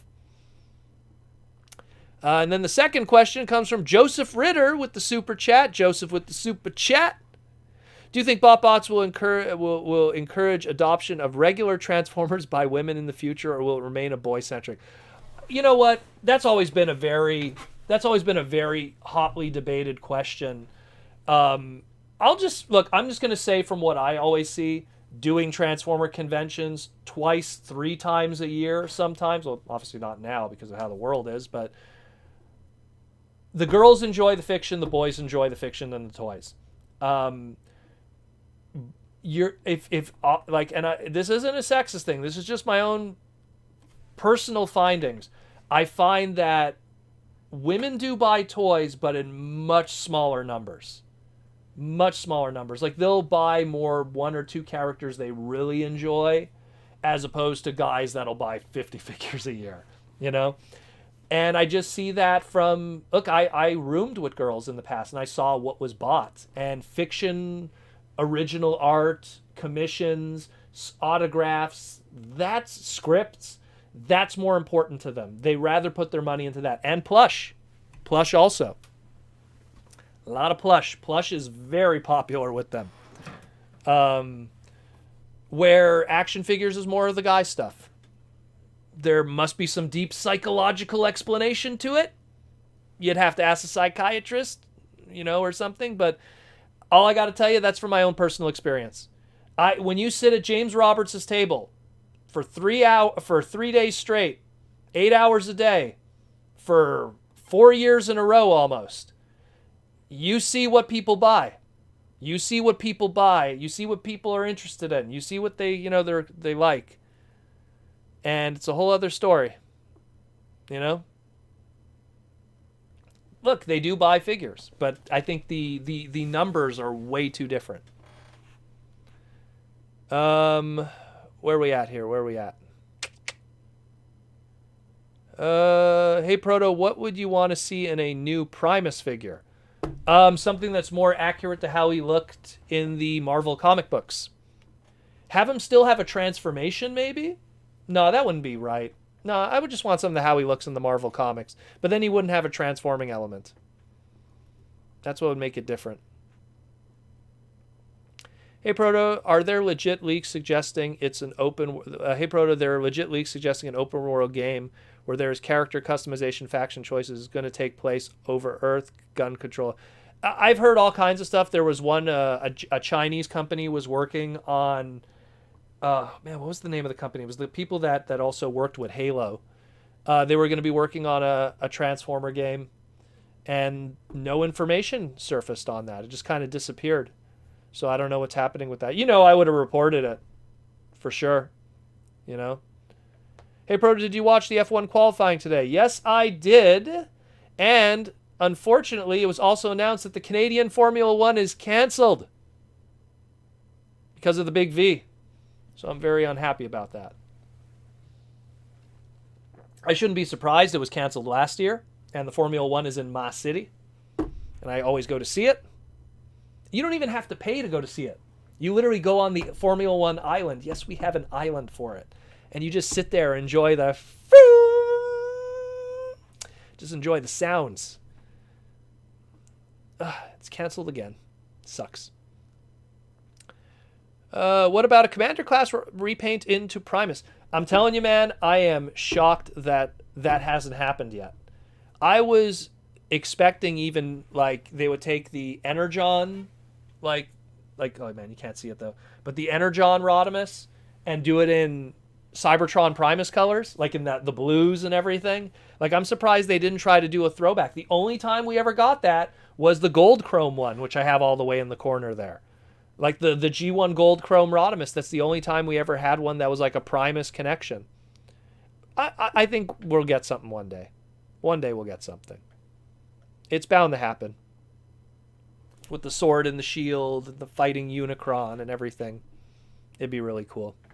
We only got 20 minutes left. Only got 20 minutes left, my people. Woo! Woo! Let's pick another random question. Man, we topped out at a lot of people today. Hey, Proto, will Hasbro make Beast Machines into Machine Wars again? Well, Beast Machines and Machine Wars were two separate entities, first of all. I'd like to see more Machine Wars because it was a very short series, didn't really have a lot of fiction, so I'd like to see more Machine Wars. And I think we'll get Beast Machines at some point. Just let's finish G1 first and Beast Wars. So much on the plate still before we move on.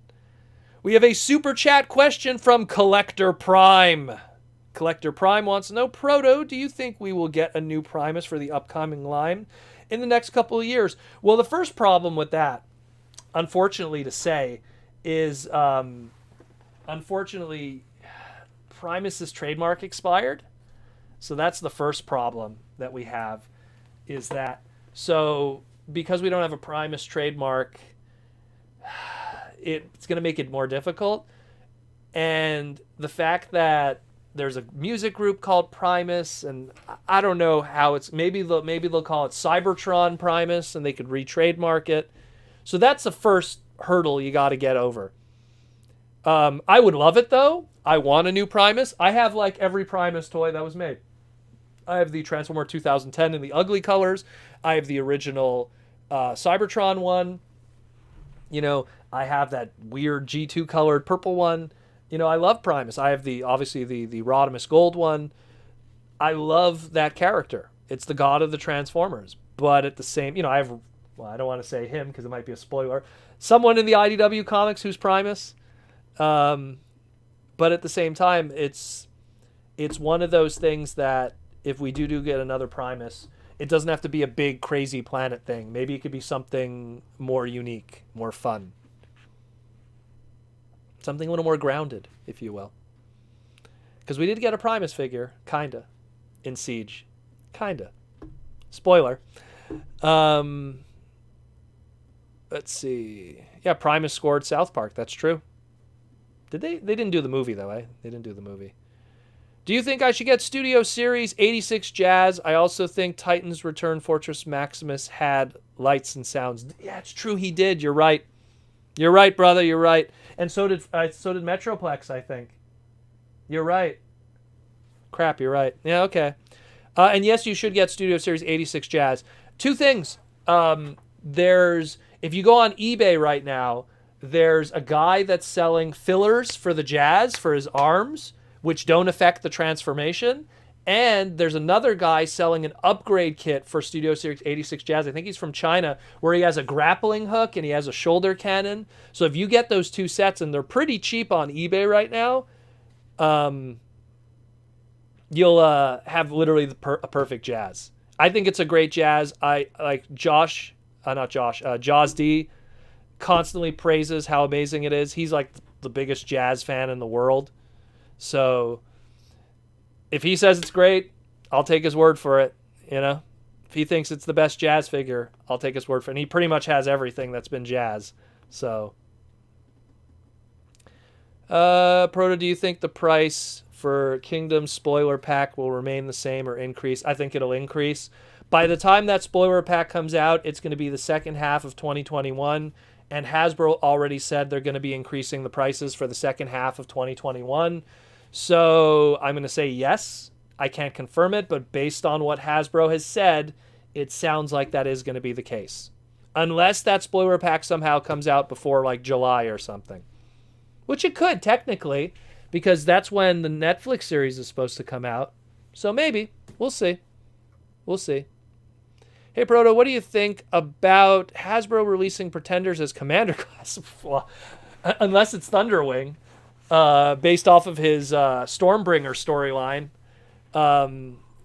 That's a crazy one. Josdy's favorite car, by the way, is the RX-7 3S FC, which is the Savannah RX-7. He also likes, what was another one that he really likes? He really likes Porsches in general, but that has nothing to do with Jazz. That's just a coincidence. In fact, the Porsche that Jazz is, Josdy isn't really that big a fan of. But he likes 911 Porsches and stuff like that. The 944, those are really nice too. But he likes he likes the RX-7 F3CS FC3S RX-7, 1986 Savannah Hood RX-7, really nice car, really good rotary engine. He loves that. Look at FC3S. That's all you need to type. FC3S RX-7. You'll see exactly what it is. Has a Savannah hood, like a bulge hood. Pretty cool.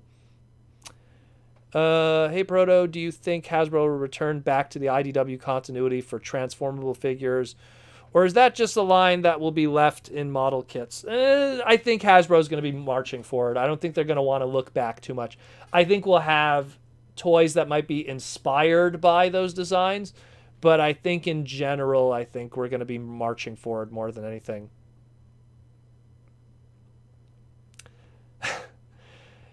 We have another super chat question by Joseph, which I have to read out loud because it's a super chat. You must miss Josdy a lot. It was sad that he was killed by that woman. If you call getting married being murdered, then I guess you're right, Joseph. He was murdered. Rest in peace, Josdy. Women will do that to you. We also have a super chat question from Mike Murray. They kind of come in batches, don't they? Any thoughts on the Flame Toys model kits? I found them to be mostly fair, middle building quality, except G1 Optimus Prime, which was solid. So I've been building Gundam model kits by Bandai since, when was my first kit? My first kit was Gundam G in 1997. So a long time. Very long time I've been building Gundam model kits. So obviously like 24 years at this point, almost 25 years. And I've built high-end kits, low-end kits, perfect grade, master grade, all of those, mostly high grades, I make a bulk of them. And then I built the Flame Toys stuff. I find with the Flame Toys stuff, when it's a design that is really based on a pre-existing design, and this is just my personal opinion, like the Seeker Jets, like Optimus Prime, like Bumblebee, I find they nail it. It's always perfect. It's always really good. But it's kind of meh. You know, like I find that they don't really feel that great.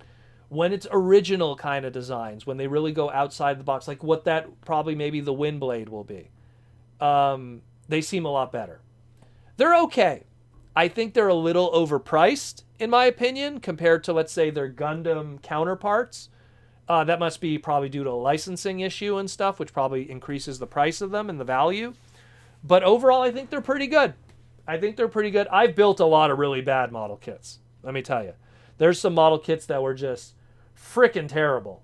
You know, like the Trumpet model kits, which were Transformer model kits. Those were terrible.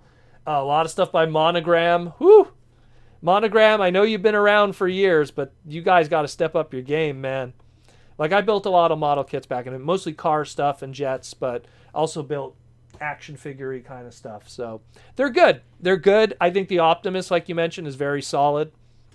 But I find that the ones that are based off of pre-existing designs, they're pretty good. You know, you can't really screw those up.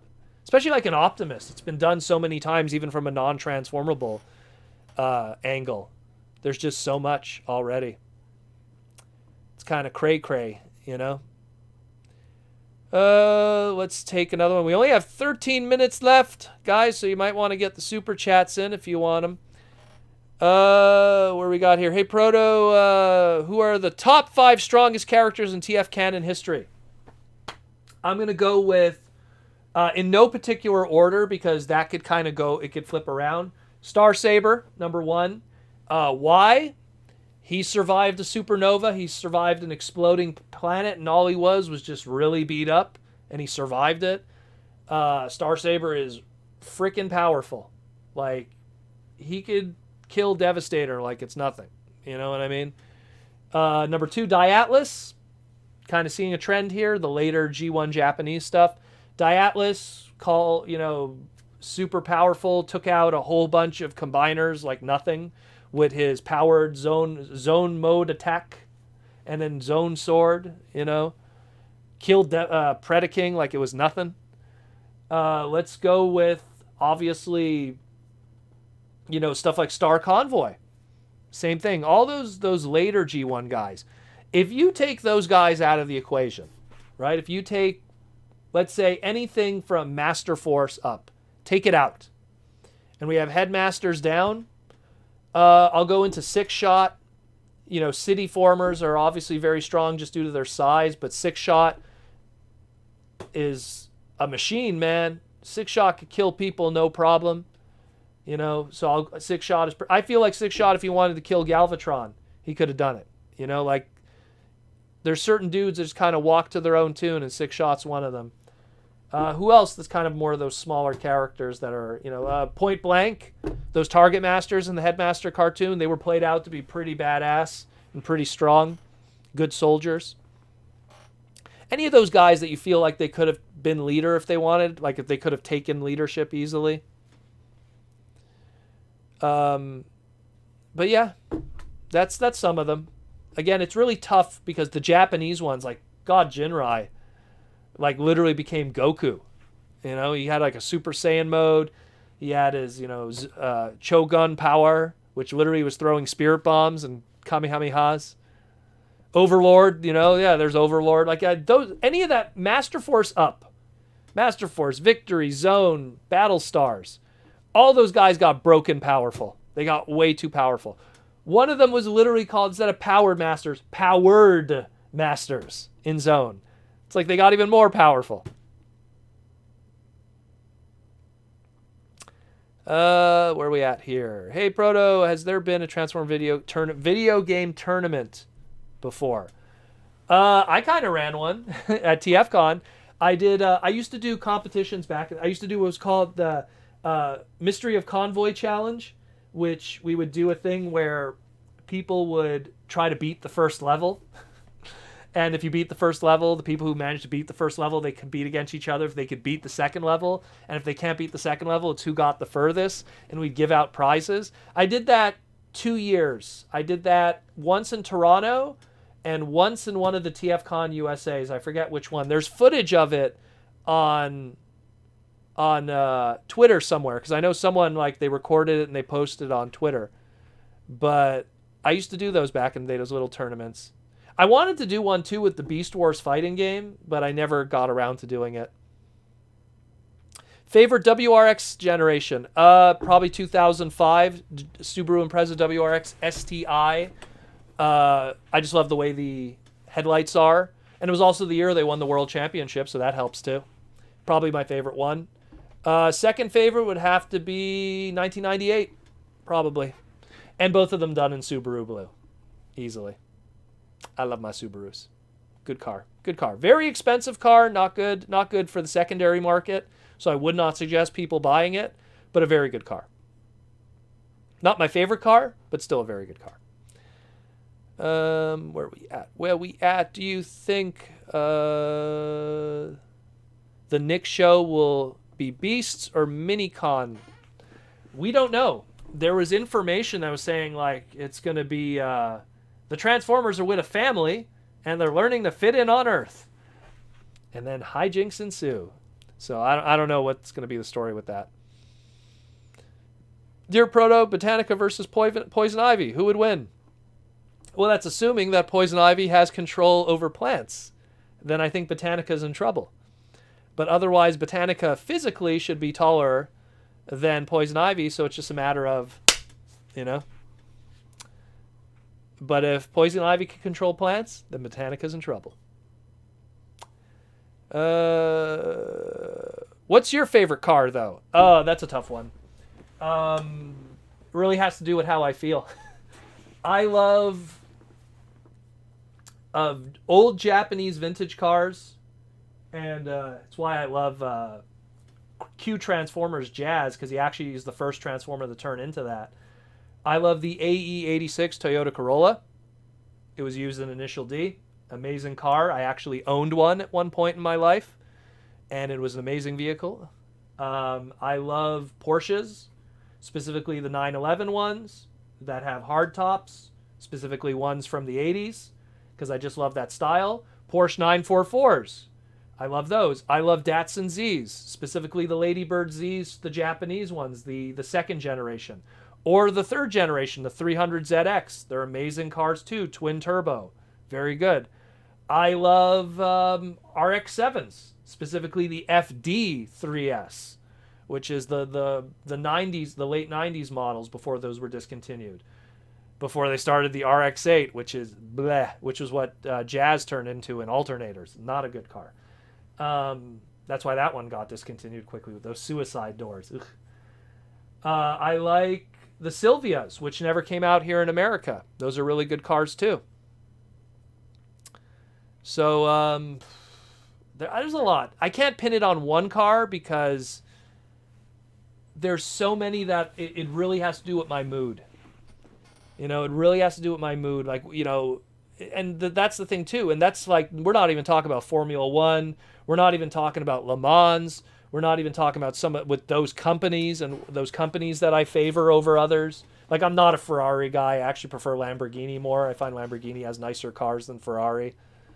And it's all the 80s ones are so gorgeous. I like older cars.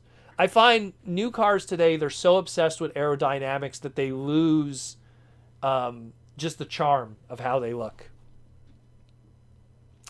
Favorite four-wheel drive car? Ooh. Not a lot of those. Let me tell you, most of them are going to be rear-wheel drive or all-wheel drive. Give me a moment. That's a tough one because I'm not a big fan of front-wheel drive. Oh, boy.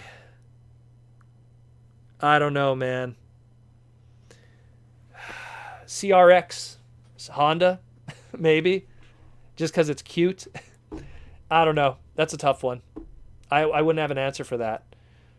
We got a super chat question from Joseph. He's saying, off the record, May 25th, is Hasbro doing their licensor meeting showing new shows? Well then, looks like we're going to have to tune in for that and get some more information. That's 2 days before my birthday. Off the record. Where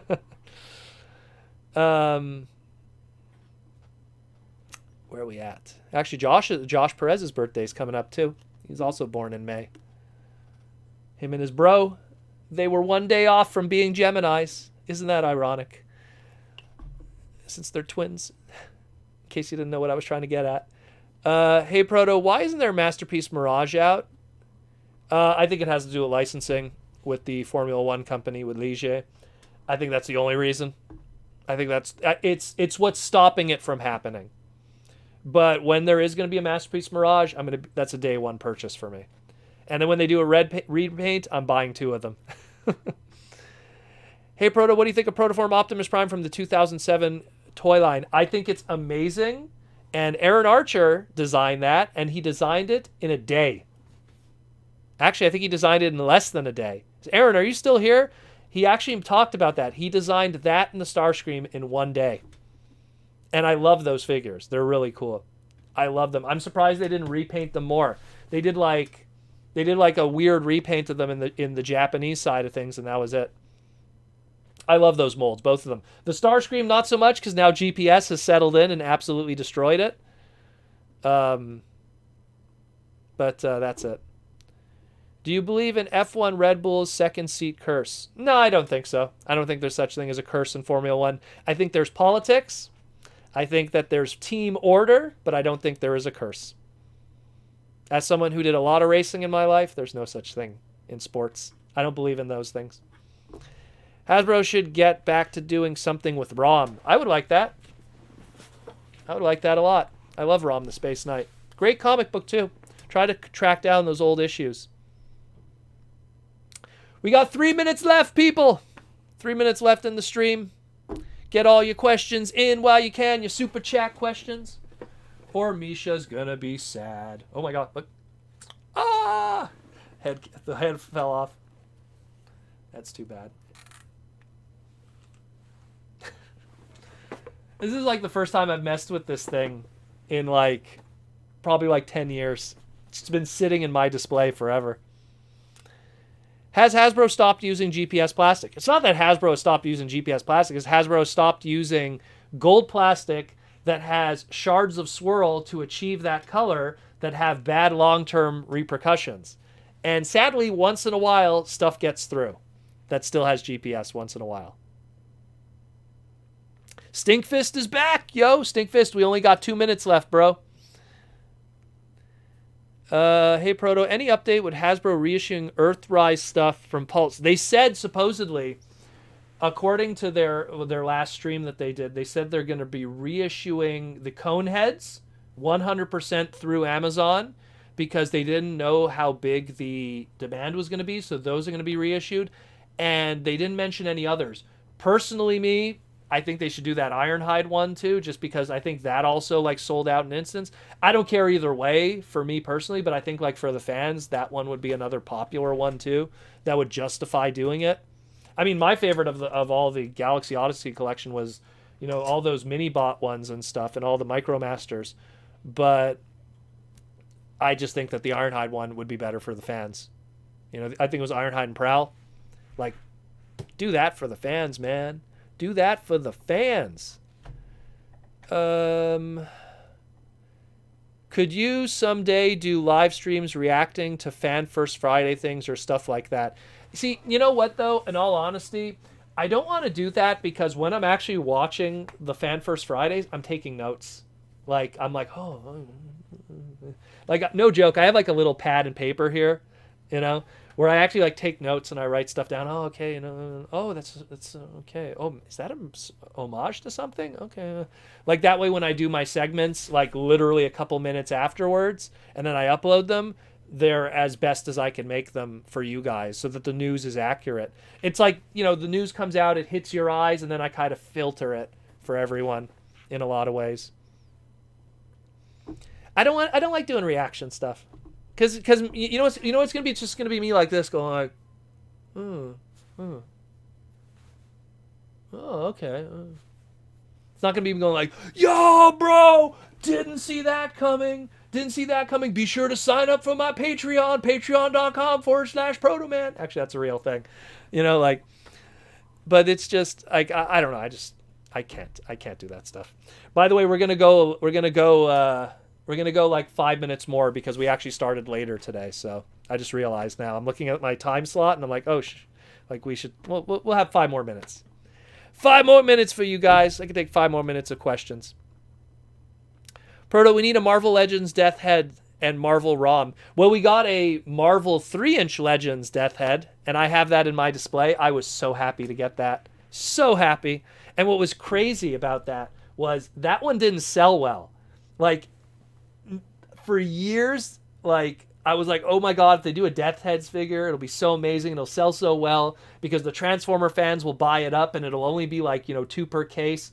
It came out, and it peg-warmed like crazy. It peg-warmed like freaking crazy. No one was buying them. And then when they went on sale, I bought an extra one, and I just had it on card for years. And then I brought it to TFCon. I think I asked like $10 for it. I think I paid like $5 for it. So I asked $10 for it, and someone bought it. But I was like, wow, no one wanted it. I was so sad because I thought, like, you know, all the Transformer fans would all of a sudden start buying Marvel figures. But nope, didn't happen. So sad. And it was such a cool toy. It came with all the weapons and the shield. Great figure. It's in my e-hobby display because it's all like the weird miscellaneous stuff. Dear Proto, what third-party companies make up a name is now trademark? Well, I can tell you one right away. Impossible Toys did a Nightbird figure and used the trademark of Nightbird because it wasn't trademarked at the time. And then at one point, Hasbro had Nightbird. So a lot of times that happens. They look at names and stuff and they try to do something that they know will never impede on IP infringement and trademarks. You know, you're never going to have a toy called City Commander. Let's put it this way. Hey, Proto, what sort of studio series do you personally want to see besides the ones Hasbro intends to release? Well, originally I wanted to see Blaster. But now that that's been announced, let's see, who hasn't been done? How about, well, let's do Springer. Don't take that Siege mold and clean it up like Let's do a good Springer. Take that Siege mold and retool it a little bit. Clean it up then, and give me Springer. I think we want Springer. Give me Springer. Springer's awesome. Springer's a cool character. Doesn't get enough love. Hey Proto, how can we get back a Death's Head back into TF canon in some shape or form? Marvel. You'd have to talk to Marvel. That's the big problem. You'd have to talk to Marvel. Marvel is gonna be difficult. And there's a new Death's Head comic book, I think, coming also. So it's gonna be a tough one. We have 1 minute left in our overtime. 1 minute left. And we're going to go with a G1 revamp of Brawn. That's another one, too. I love Brawn. I love Brawn. Brawn is one of my favorite mini-bots. I'd love to see more of him. Death's Head and Circuit Breaker. We're so much better off if they were owned by Hasbro. Yeah, that's the name of the game. When you have Marvel comic original created characters, that creates the limitations. You know? That creates the limitations of everything. So it makes it difficult. I'd love a new Springer. Hey, Proto, what do you think of a Transformer game with Ratchet and Clank type gameplay? That could work too, but the problem with games like Ratchet and Clank is it would lend more to, like, because Ratchet and Clank is all about gimmicks, you know? So it's something where I really want that open world Transformer game, because I think that that's just something that people would enjoy. I really do. I really think, and not only that, it would be like a larger than life kind of game. It really would be. And I think that's it for the stream today. We've been going 2 hours and 5 minutes or so, I believe. I don't even know anymore. We've been going for a while. So I just want to thank everyone for coming again to the Super Chats and the streams and everything. If you want to support the podcast, like always, patreon.com/Protoman. Come join the podcast Patreon. We have a Discord. We have all kinds of cool stuff. I sent out a whole bunch of gifts to my higher tier patrons recently. So patreon.com/Protoman. Of course, I have Twitter. Check out my Twitter @Protoman. And then, of course, I have my Insta. It's all there on the side. Protoman Gaming. I try to every day post some cool Transformer photos or weird toy photos and stuff like that from my crazy collection. I try to do nice little things. And yeah, that's it more or less. Thank you everyone for coming. Thanks everyone who did the super chats again that helped support the podcast and let us know that we're doing a good job in the daily craziness. And most of all, thank you everyone just who listen to the podcast and who enjoy what we do. We try to work hard at this. We really do. We really do.